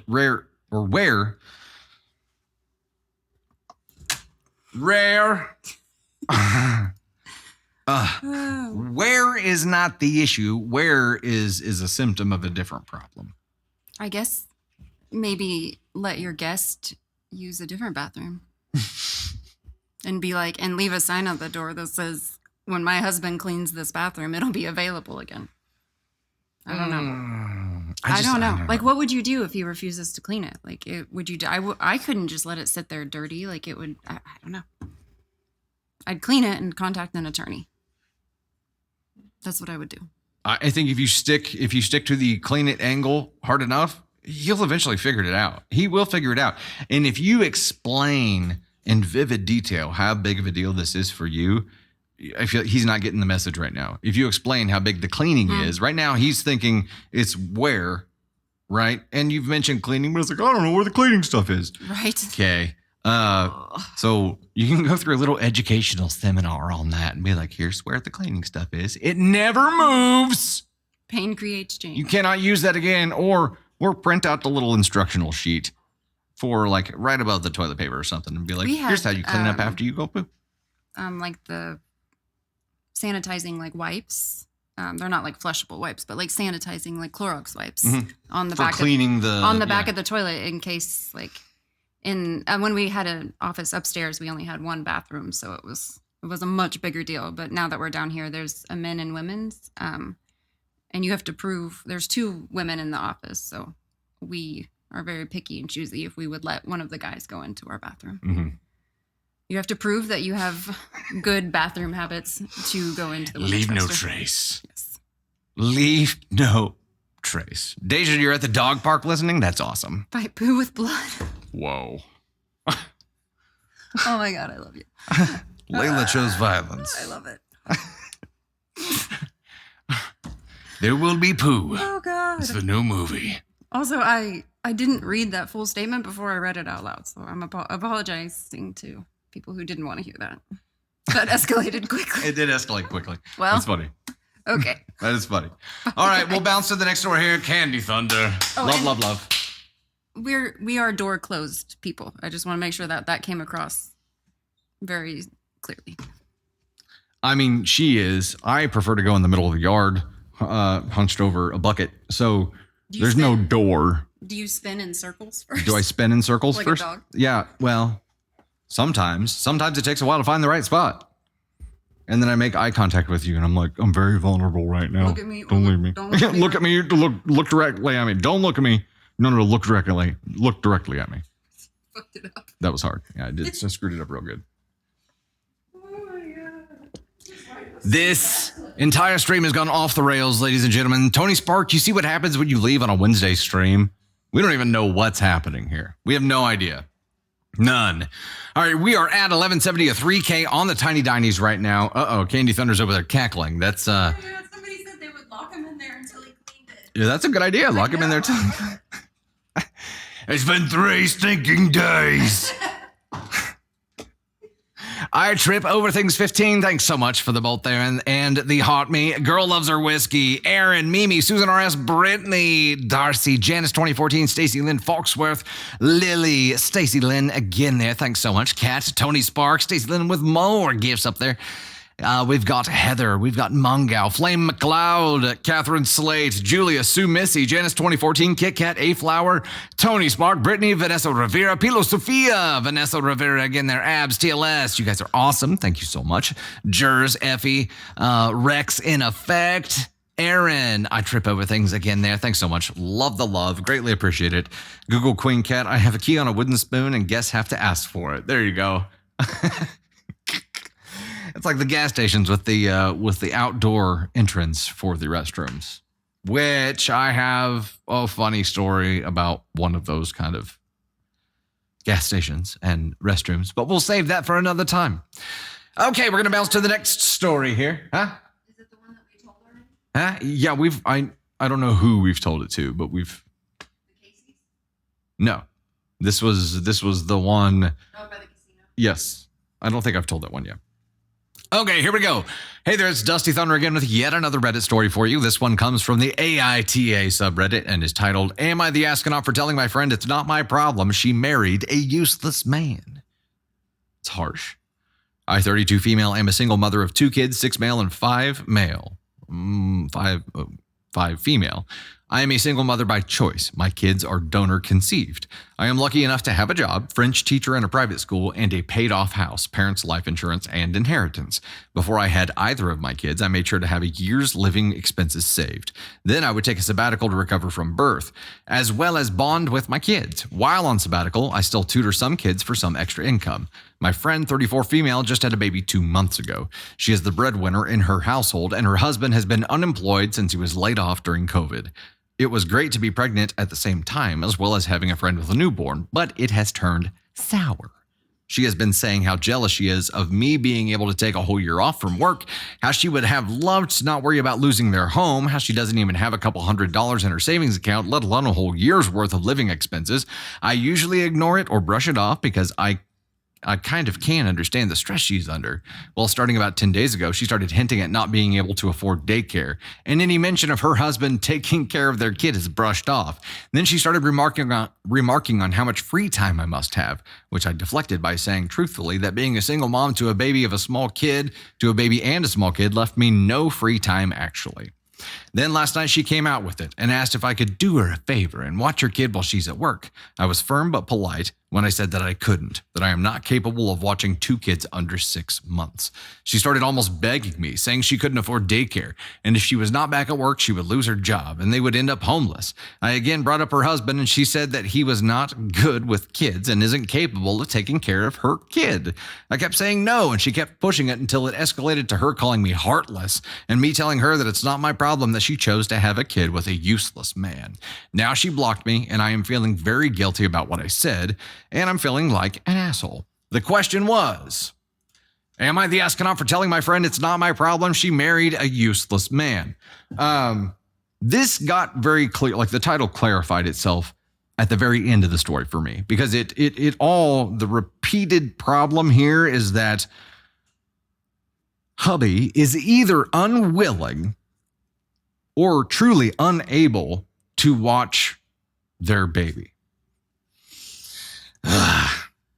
That's the problem. The problem is not like he doesn't have a job, and I understand, like, you know, getting back into the workforce after being laid off could take a lot of time, and I'm sure that's a difficult time for him. However, you have a family, and if you're not working, you should be able to watch your kids. The fact that he's not capable, she says he's not capable. Which to me, well, we don't know the full extent of why or how he's incapable there. But he should be an option. Before asking a friend to do it for free, he should be an option. He should want to watch his kid. That's more importantly the issue for me. He should want to do this. And she kept pushing. Okay, so it's not like OP just came out with it the first time that she brought this up, wanting her to watch her kid for free. It was the repeated pushing and pushing and pushing. Here, this is it right here. I kept saying no, and she kept pushing until it escalated to her calling me heartless and me telling her it's not my problem that she chose to have a kid with a useless man. It was escalation that was brought on and prompted by the friend. OP, NTA. NTA.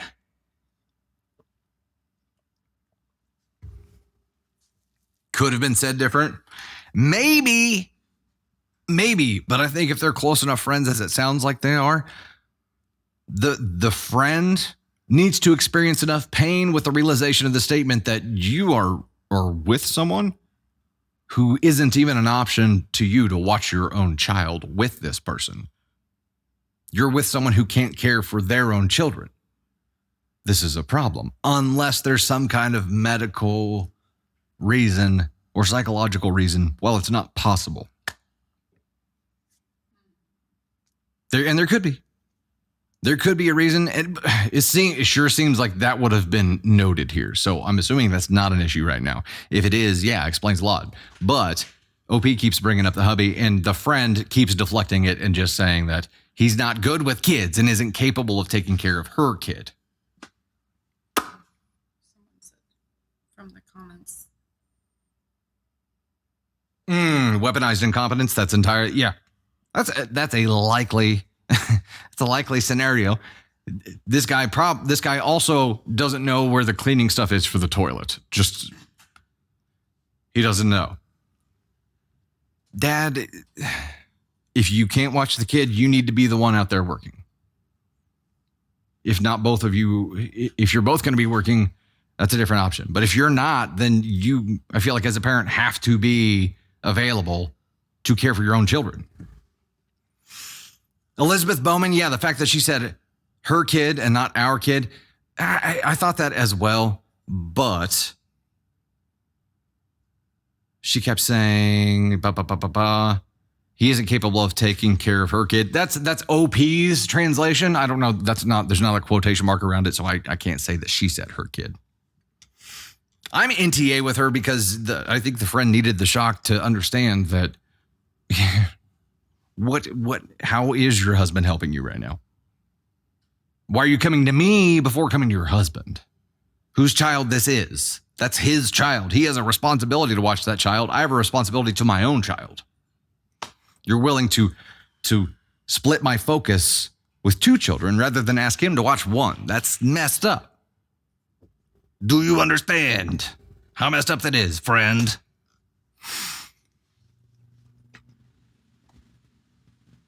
Oh yeah, and I guess doing so and saying what she said more firmly asserted her boundaries. If she played it softer, the boundaries wouldn't have been asserted as firmly. That's a rough situation all around. I mean, I feel bad for both of them, but hubby's got to step it up somehow. Somehow. I don't care how, just do it. We are at 1260 of 3K for another cake story and confetti. We do have confetti. Christy, if you can't watch the child, then he should get any job so daycare can be paid. Yeah, I mean, something. Yeah.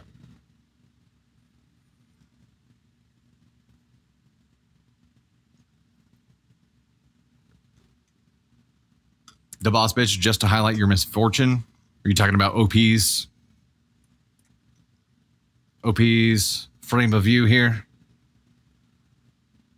And how much of a friend are you that you're trying to throw OP's responsibility in her face? Yeah.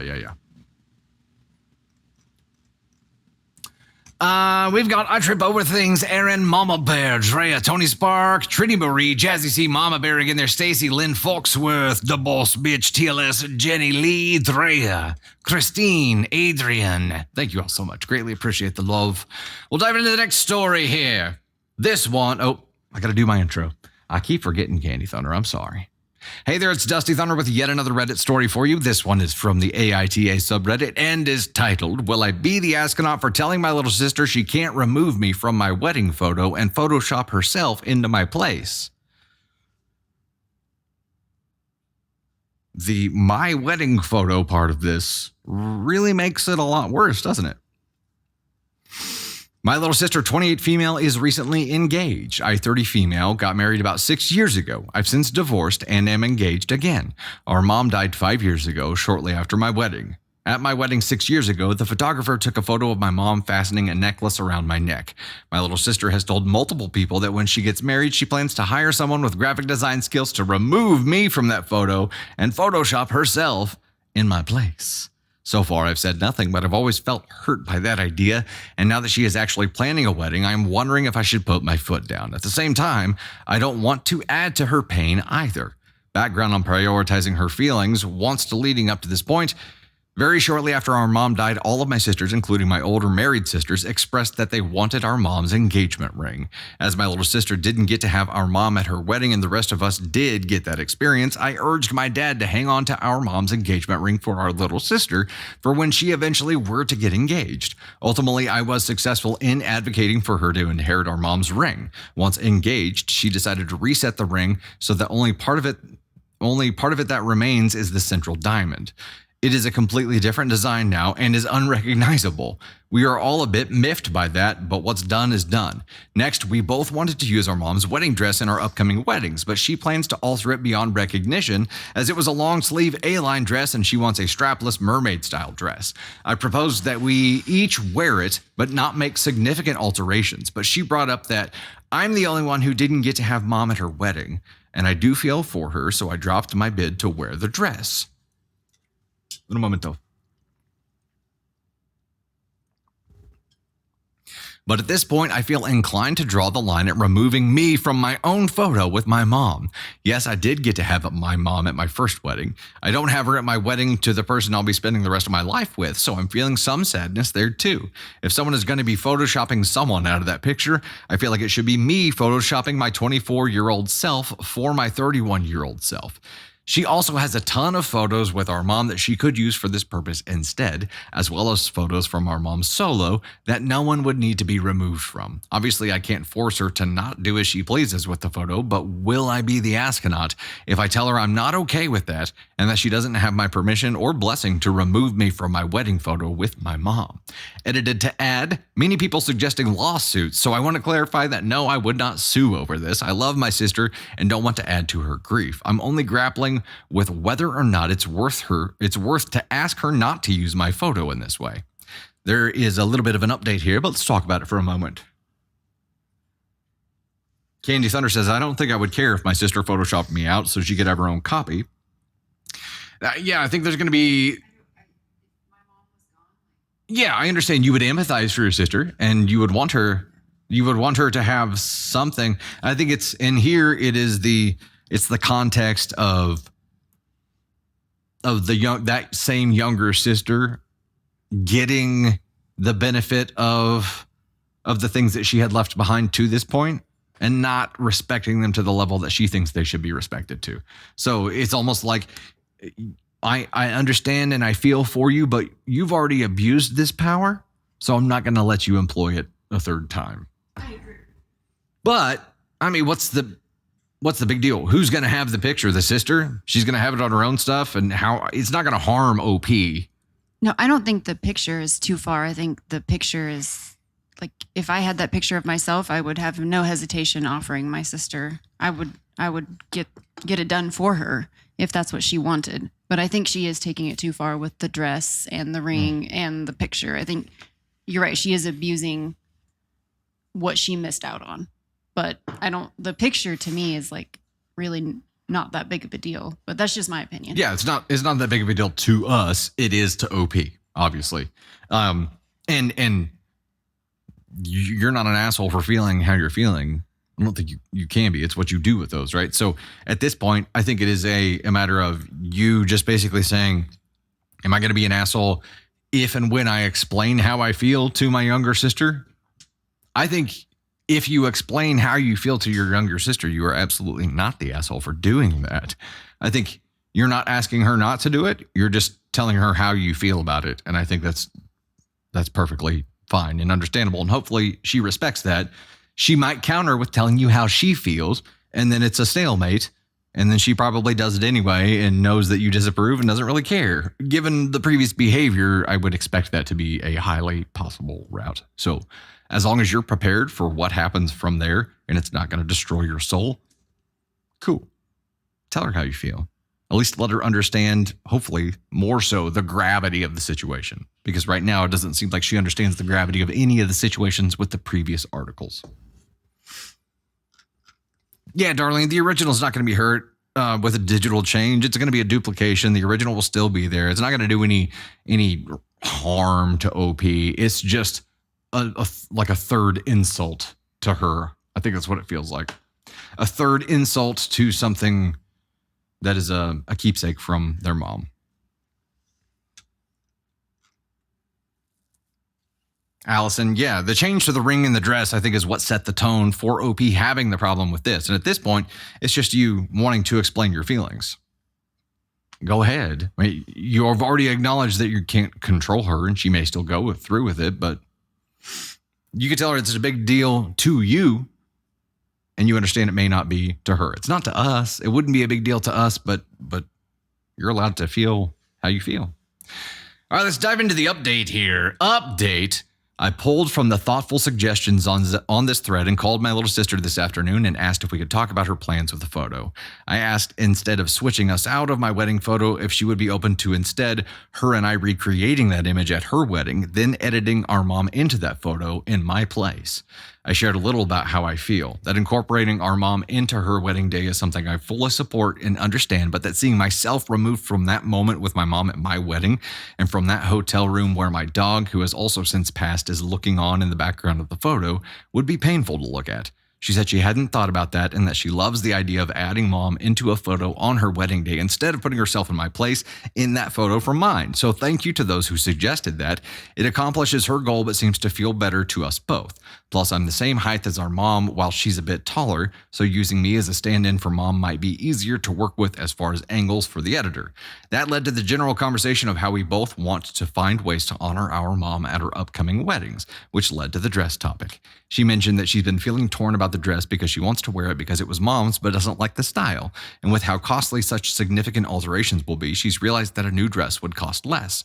So I reiterated my interest in the dress and used an additional idea from this thread to suggest that she buys the dress she wants, but does some of her bridal portraits in our mom's unaltered dress. She seemed to like that idea and said that she just wants to make sure she finds her dream dress before she commits to going that direction. She has some appointments scheduled at bridal boutiques this weekend. I'm not going to die on that hill if she decides to go dress alteration route, so we'll just have to see on that one. I really like the ideas people shared here about commissioning an artist to create a painting, including our mom and several other loved ones who've recently lost. It's been a brutal, that's a new one. It's like really bad, but really pretty at the same time. It's brutal. It's been a brutal few years in our family, and a wedding photo for her, so I'm going to figure out something along those lines for a wedding gift.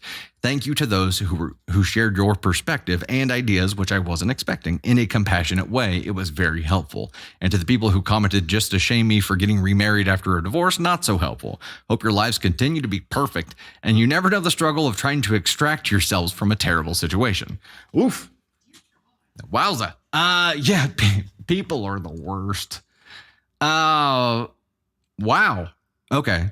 So OP did one better. Gruesome plus beautiful. Brutal. Yeah, brutal, and beautiful. Beautifully brutal. Brutal. Did one better than explaining feelings, actually offered alternatives, offered solutions. And I think that's the ultimate goal, right? If you can not just explain your feelings, but then say, here's an idea, would you be open to? Then it's actionable. Then you're not putting the work of trying to come up with a workaround for not offending your feelings onto the person that you're talking to. If you can offer that turnkey solution, it's as easy as possible to avoid the pain that you're trying to get away from.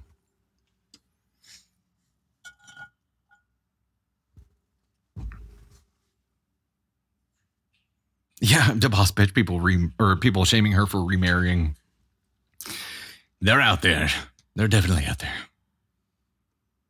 June, this is the reason why I love the internet, because she found a beautiful resolution from strangers online. Yeah, bravo to commenters on Reddit also for coming up with those suggestions. Not just one, but multiple really good suggestions that achieve what she wants to achieve in a way that still honors everything that OP was nervous about. It's beautiful. Well done. Well done. Still sticking with the NTA, and she just did even better. She changed her tone here too. The initial question was, will I be the astronaut for telling my little sister she can't remove me from my wedding photo and Photoshop herself into my place? She didn't even approach it that way. She didn't say you can't.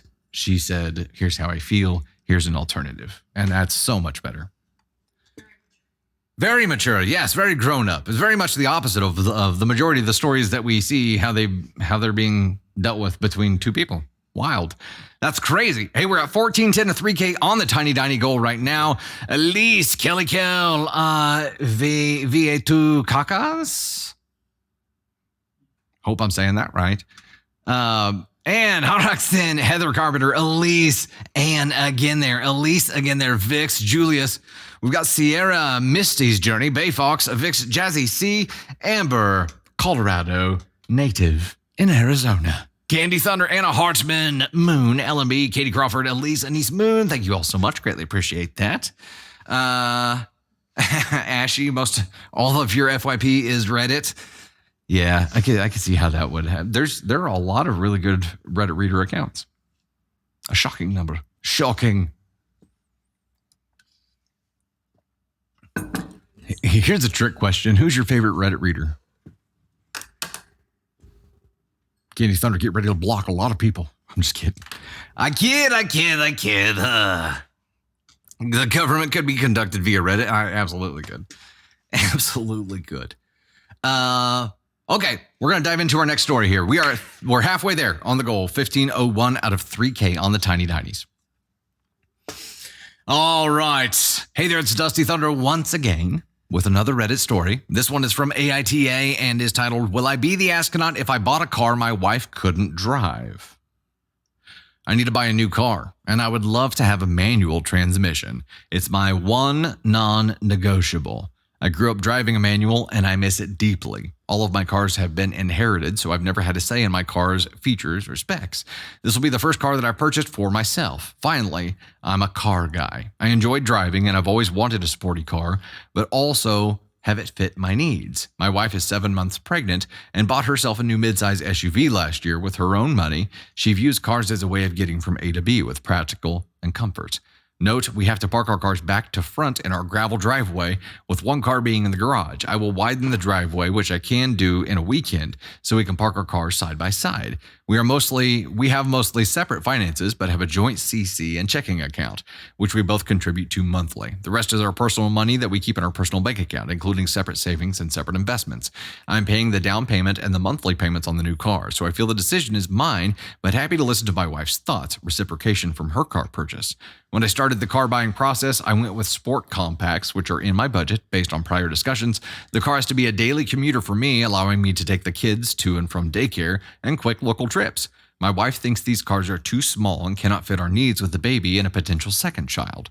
She says there's not enough space for our kids' stuff. There is.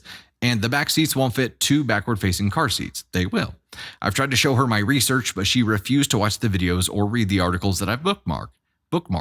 Her main sticking point is she won't be able to drive it because it's a manual. She's concerned that she won't be able to drive it when she'll need to in an emergency. I told her I was happy to teach her manual, but at first she flat out refused to learn. Now she says that she'll learn, but gives an excuse of how we'll be too busy.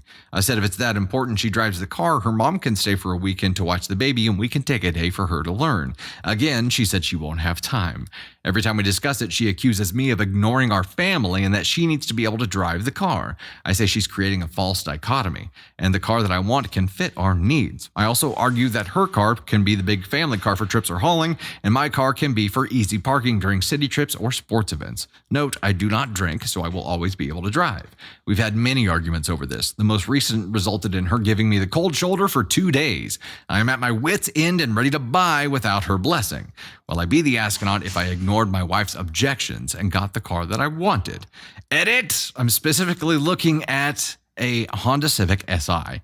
We live within walking distance of urgent care, CVS, and a grocery store. Our neighbor is a NICU nurse if shit really hits the fan, and we do babysit the father-in-law's SUV. He works and lives abroad, which we use on occasion, but we don't know when he'll be returning, so a third car is not an option for now. Edit 2, classic rip my inbox. After parsing through this thread, there are separate issues at play that I've sorted out, and here's what I've gathered. 1, I will be the astronaut for buying a car my wife can't drive without her blessing. Yes, I fully acknowledge my timing of this is awful. I will postpone the purchase until after the baby arrives, and I'll get an automatic to ensure we both drive the car. 2, I'm not an asshole for wanting a manual car, and the model of car I want is reasonable. My wife could learn eventually, but that's her choice. Again, my timing is terrible, which makes me the a-hole, so I'm going to get my fun car in a few years' time. Clarifying point, I don't want an SUV. They're more expensive, and I would much prefer driving a car that's not high up. I also think automotive companies have shoved a narrative down Americans' throats that SUVs are the only family-friendly option, which is false. Literally, just look at the rest of the world. Well.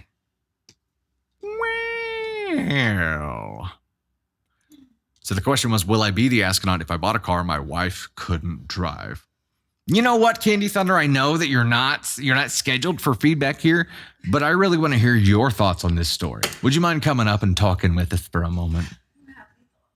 You don't have any thoughts about this? How so? She said, I'll explain. I'll explain. I'm like, oh. I'll explain why I don't have thoughts on. Where are you going? Okay, don't leave me. Deuces. I think that he should just get whatever car he wants, because I don't like. We had another story about a woman who wanted a Porsche a Porsche SUV, because that's what she had always seen like as achieving. She's made it. That's where she's at. That's the car. And I don't personally like care that much about cars. And I don't know how to drive a stick, or what is it? Manual? A manual. Okay. I don't know how to drive that. I've tried multiple times. And I could get it, but I wasn't great.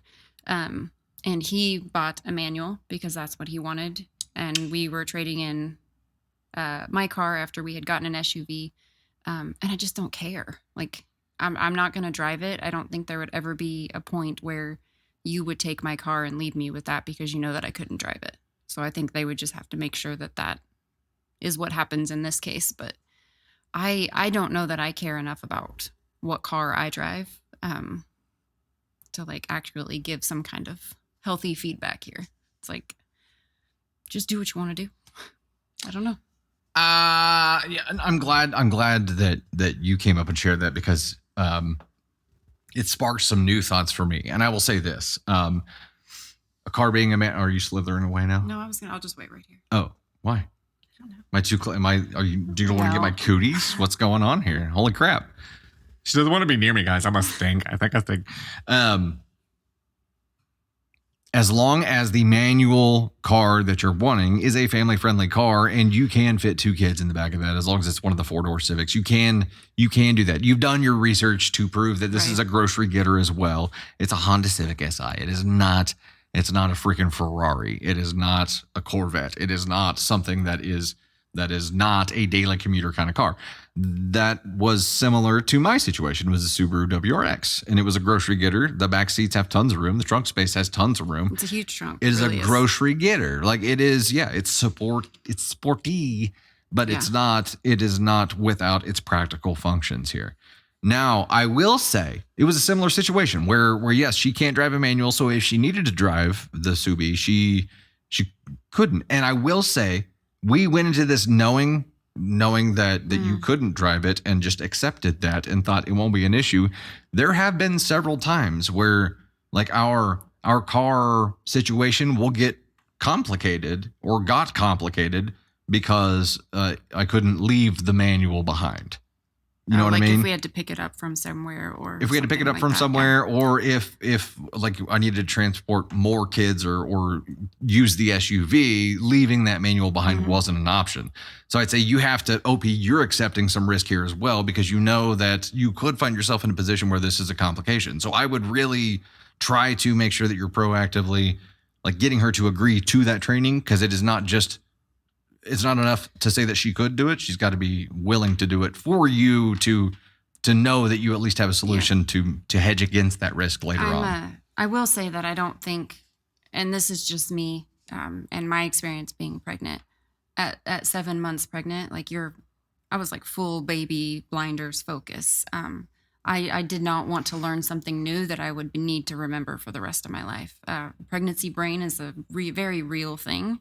You find yourself forgetting like a lot of stuff. So I don't know that teaching your wife something while she's she's in her last trimester. I don't know that it would be the best time to learn something new. And maybe other people have different experiences, but for me, it was like, I was very hyper focused on growing the baby and prepping for the baby and feeling overwhelmed. You know, you only have 2 months left, like you're on the downhill slope. So I do think me personally that I would want to learn how to drive a manual because I think that's something that's important. And I think I have the concept. I understand it. Like I get it. Not great. Not great. Once she got it, she would be hooked. I think that it would be great. But my dad tried to teach me. My brother tried to teach me. Dustin tried to teach me. I get too distracted. And then it just does not. If it became a frequent enough or severe enough problem, we would do that. Like that's how we would solve it by doing that though. If I needed to learn how to drive it, I would figure out how to drive the damn car. And for them right now, they're babysitting father-in-law's SUV, so they don't know when he's going to come back. However, that does buy them some time. It does buy them some time. So cars theoretically, if he they got do, this car. They don't know when the third will not be available. But I mean, it's at least it's available right now. Right. So that at least puts a Band-Aid on it. So it gives you a little bit more time. It seems like she just, I don't know. It's a tough situation. My gut says do it. You'll be able to teach her whenever she's willing to learn, and the being willing to learn is going to be on her. So the risk of it being a problem really weighs on when she finally agrees to learn. I don't know. Le Book Dragon, same. It's just easier, especially for someone who gets an automatic incredibly distracted. Yeah, I hear you. But I will do it if I have to do it. I'll put my pants on and I'll do it. put your pants on. Yeah. They're no You longer mean- big girl pants. They're just big girl adult. pants? They're Just pants? They're just Oh, pants. but just putting pants on They're makes adult. it seem like you're just walking around pantsless all the time, though. I'll put my adult pants on and do it. Now it sounds like it sounds like an adult Depends or something. Put my adult pants on. It's my nightshirt. When the time Give comes, Bob Cratchit my best. when the time comes, I'm gonna wear them. If I need them, I'll wear them. I don't care. I do care. I do care. I do Okay. care. All right. Kaden Thunder. Bye, guys. Love. I think I actually think there would be a huge amount of benefit for like driver's ed programs to use manual transmissions and actually for kids to start on manual transmissions, because when you're driving with both hands and both feet, you are not going to text and drive. Pants are leg prisons. Pants are leg prisons. Pants like shorts, but longer. I think driving a manual is a driving experience for me. Being in the automatic is like it's a transport experience. It's an A to B experience. Driving a manual for me is actually being engaged with the process of driving, feeling the road, feeling more of manipulation of the machine that you're in rather than just putting along. Right? It is a much more connected experience, but it does keep both of your hands and both of your feet busy, which would be a great thing for distracted teens to start with.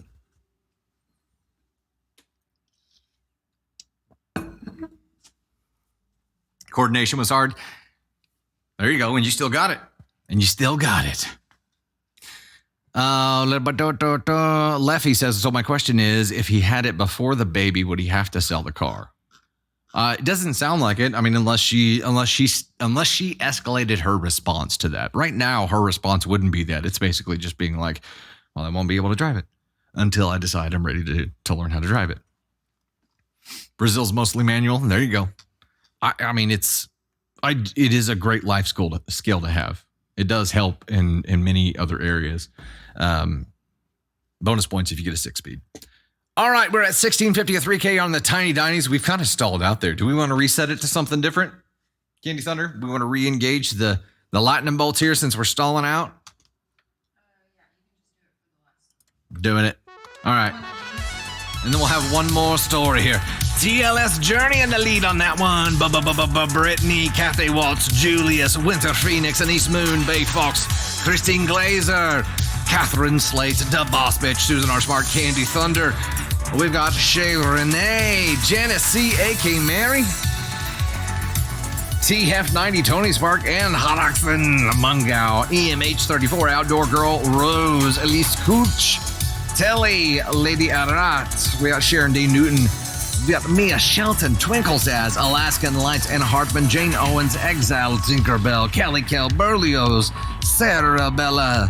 We've got Gabe Reno, Kate Kinder, Colorado native in Arizona, Stacy, Lynn, Jackie Kelly, Miss Pamela L, Adriana Ledesma, Jersey Amor, Darcy Elsie. I can feel you looking at me while I'm screwing up words. Your beauty is piercing my brain and making it not work. That's what's happening. Classic Anime Queen, Abs Yarb, Jennifer, Aaron, Andrea Hernandez, and Christian Museum Girl. Thank you all so much. Greatly appreciate that. We're going to go ahead and reset it and do something different here.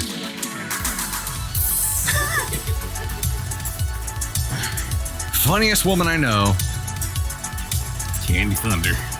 She's hilarious. Yeah, we're going to flip it over to bolts. We're going to go bolts now. Yeah.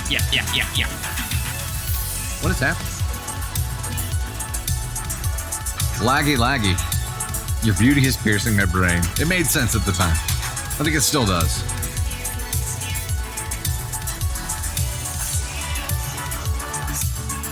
Hey-oh, there we go. There we go. The Boss Bitch. Yeah, that's a damn good idea. We're gonna do a blitz like for the last story that we read. Tappity tappity tap your little hearts off. Tap them off. Okay, we're gonna dive into our very last story here, shall we? Shall we? In case we didn't give the official determination, it was, will I be the astronaut if I bought a car my wife couldn't drive? In this specific instance, I'm saying NTA, because there is a solution laid out here. You have offered a solution. You need some reciprocation to make that work. But it is not, what you're looking at doing is it's not a family car. It's still a family car. And you'll be teaching valuable life skills. Heck yes. All right, we'll dive in on the very last story here. Do you have a specific one you want me to do? 6 or 7? Does it matter? Getting a vote on which story to read. 6? Okay, on it. Hey there, it's Dusty Thunder with yet another Reddit story for you. This one is from the AITA subreddit and is titled, Am I the Astronaut for telling my wife that she should have included my daughter in her mother-daughter trip? I-44 meal? Let's go ahead and do this real quick. I thought that guy was peeing on our front window. Just the way he was standing. It was weird. Don't pee on my window, man. I-44 male have 2 children, 18 male, 16 female. My ex-wife abandoned the family when my daughter was still a baby. Wowza. I recently married a woman, 42 female, with 3 kids, 17 female, 14 female, and 13 male. Their father is still involved in all their lives. All of our kids are still in high school, though my son is set to graduate soon. They recently had their spring break. During spring break, my wife took her 2 girls to a major city near us for a mommy-daughter day. They ate, went to a spa, etc. Before they went, I suggested to her that she should include my daughter, but she said no, as this was a yearly tradition with just her girls. Hold up, how long have they been together? It says recently married. Okay. While she was gone, I took my kids and her son out for bowling and mini golf. After her trip with her girls was over, the next day she took her son out for a mother's son day, where she took him out to see whatever movie he wanted.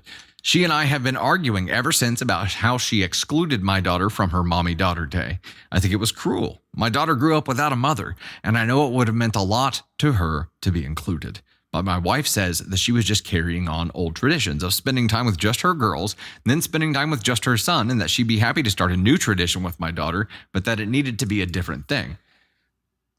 That's important. She also said, I didn't bring your son along with my mother-son time with my son. Why aren't you making an issue out of that? I told her that it was different, that my daughter really needed girl time, and that excluding her was hurtful. I still think she should have invited my daughter along, that she should have made a new part of the tradition. Am I the astronaut? Well, she's willing to make a new tradition. He's wanting her to make an alteration to the existing tradition. No, you would never exclude her, but the fact that she offered to create a new tradition with just her. Edit, to be clear, I don't care about people voting that I'm the asshole. That's why I came here, and everyone is entitled to their opinions. I just don't think it's right to downvote me when I answer a question honestly. The fact that she offered a solution does mean something to me here. She says that she would be willing to do that. Here's where I think she screwed up. I do think it would be good for her to do a one-on-one time. That way she doesn't do anything to alter what she has with her current girls, and they may have beef with stepdaughter if they feel like she's encroaching on their time. However, doing that mommy-daughter day with just those 2 before having something set up that was independent and individual with stepdaughter is where she fucked up big. Because there's nothing from preventing the stepdaughter here from feeling excluded. It would only be after the fact that she would be pitching something that was with just her. And at that point, it's like a pity outing. That's what it's going to appear to be to her. Now, in potentially in her defense, we don't know that OP's daughter is offended by this. We only know that OP is offended by this on her behalf. There hasn't been a conversation or word from her about how she feels about it. OP has made assumptions about how she would feel. He says, I know she would. And that's fine. However, I feel like there are multiple different things that should happen here. He's getting offended on someone else's behalf without talking to her about how she feels about it. That's a screw up. But OP's wife taking the other girls out without having a prior arrangement with OP or with his daughter, lends to feeling excluded too. There were multiple fuck ups here. I think this is really an ESH. The communication breakdown is here. They say this is, OP said they recently got married. This may be a year one communication thing, but prior communication with this, like a well laid out plan, a thoughtful plan that takes everyone's feelings into consideration within this blended family would have been ideal. That's not what happened. There's a lot of after the fact bitching going on. Both parties are just reactive now. I think this whole thing could have been handled differently, and I think you both suck for it. Recently married, accidentally overlooked. Yeah, I mean, it would be great to hear how the daughter feels because ultimately this is about her. And we don't have any idea how she feels. OP's assuming, and we could assume along with OP. And I'm sure if she noticed that they went without her, I'm sure she feels something about that. What level of offense gets taken to it is unknown. And OP's wife should have figured that out ahead of time and pitched an independent thing ahead of time. She fucked up there. And I think probably needs to do a little bit of work to make up for that. Hey, coffee girl. Hello there. Taraya, everyone needs to talk. See how daughter hubs, wife, and stepdaughter feel, not just assume. Agreed. There's a lot of assumptions being made right now between them, and there needs to be just real communication. Candy Thunder, did they not talk about how to integrate a blended family before marrying? I'm so confused. I don't think most people do, Candy Thunder. Question for you. Here's an unofficial poll as we wrap up here. Those of you in blended relationships or blended families who are now married, did you have a conversation? I guess blended relationship makes work. A blended relationship works because you have to start blending them at some point prior to marriage. Did you talk about it? Yes, always. Yes. Demon Peepers, no. Ellen, we didn't talk about it, but we figured it out. I mean, I think you talk about it as you go, as you figure things out. And maybe this is their first real complication. Included the kids and everything. There was never talk about it. Brittany, I can say for a fact that my mother did not. That's probably where, yeah, you make a good point there. Did they not talk about like how this is going to go and try to communicate frequently about that? This is probably a year one communication problem where they're discovering that there are problems that they need to solve for the relationship to endure and to do so healthily for their entire family. They got to learn how to problem solve right now. And it's a walk through the fire year one thing. This is one of them. And it'd be great if you had that communication ahead of time, but it takes a lot of foresight that a lot of people don't have. Most people don't have. So you have to hit the problem first to come up with a solution. And that's not uncommon, I guess. Candy Thunder, but once you get married, traditions change. I would extend the invite to SD and let her decide. That would have been smart. I mean, that probably would have been the most ideal solution there. At minimum, having a conversation about including her somehow, whether it be with that or independent, and giving her the choice, like you said, is the smartest thing she could have done. Kieran doesn't always choose to do what That's true. I want to do. She likes to stay home. And Yeah, but giving them the choice ahead of time is always the way to go. Always. Ellen, we slowed down on the tapping. We're wrapping up, so we're good. And you guys hit the bolt goal here too. I stick with my ESH there. I think it's something that there's a big communication breakdown between the two of you, but don't assume that somebody's offended and start defending them on their behalf. Like, talk to them first. And mom, in this scenario, consider your bonus kids and include them in as much as you can. Generally just a great thing to do. Hey, we got Brittany in the lead on the boat goal here. Cassie Logic, Wiley, Kylie, Ann, Halaxon, Stacy Lynn, Krista Clarkson, Dub Hospitch, Ann and Bracker, Wendy Taylor, T-Last Journey, Colorado native in Arizona, EMH34. I can't see the rest, but I know they're there. Boo Boo, Spiker Mom, Violet, Candy Thunder, Kenny, D Neva, Violet, Spiker Mom again, Jasmine Rivera, and Halaxon, Cast Logic, Coldrith, Curtin, Julius, see you there as well. Wiley, Kylie, Jessica. Excuse me. Wiley, Kylie throwing down bolts hard. Cast Logic as well, throwing bolts down hard. Christian Museum Girl, Melanie, Wendy Taylor, Brittany, Stacy, Lynn, Foxworth, Brittany going harder for bolts as well, of course, Amber, Colorado native in Arizona, Krista Clarkson, Minions in, Catherine Slate. Hold on just a second here. We got it. It's a little bit different this time because Tony Spark getting here to fire it at me. I'm going to fire it at you all. Ready? Here it comes.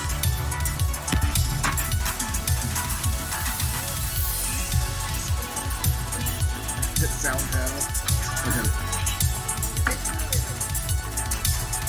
Oh, yeah. That wasn't cool? It was. I'm like, wait a second, that wasn't cool. And she was trying to tell me something, and then finally she sees that I'm not going to give this up. And she's like, it was great, it was good, yeah. Your face is like. Oh no, that's gonna get that's. Oh no, I made a weird face. Don't freeze frame that. No screen grabs. That's looks like it could be taken a very, very wrong way. All right, we're going to take about 10-15 to flip over to VIP. We'll have a short VIP for you today. And thank you guys so much. Greatly appreciate you being here today and for having fun with this. It's always a damn good time. Hey, Coldrith, Brannigan, Minotti, Din Papas, KK. Thanks so much for the love there. Adventures with Pam, Spike, her mom, Violet, Candy Thunder. You guys are amazing. Oh no, Ellen. Is that too late? Wait, yeah, as long as this was in frame, I think I'm okay. If it wasn't, and I just have a weird face, and yeah, this could go badly, is what I'm saying. All right, we'll see you for VIP here in just a moment. And by that, I mean 10 to 15 minutes. Thanks, guys.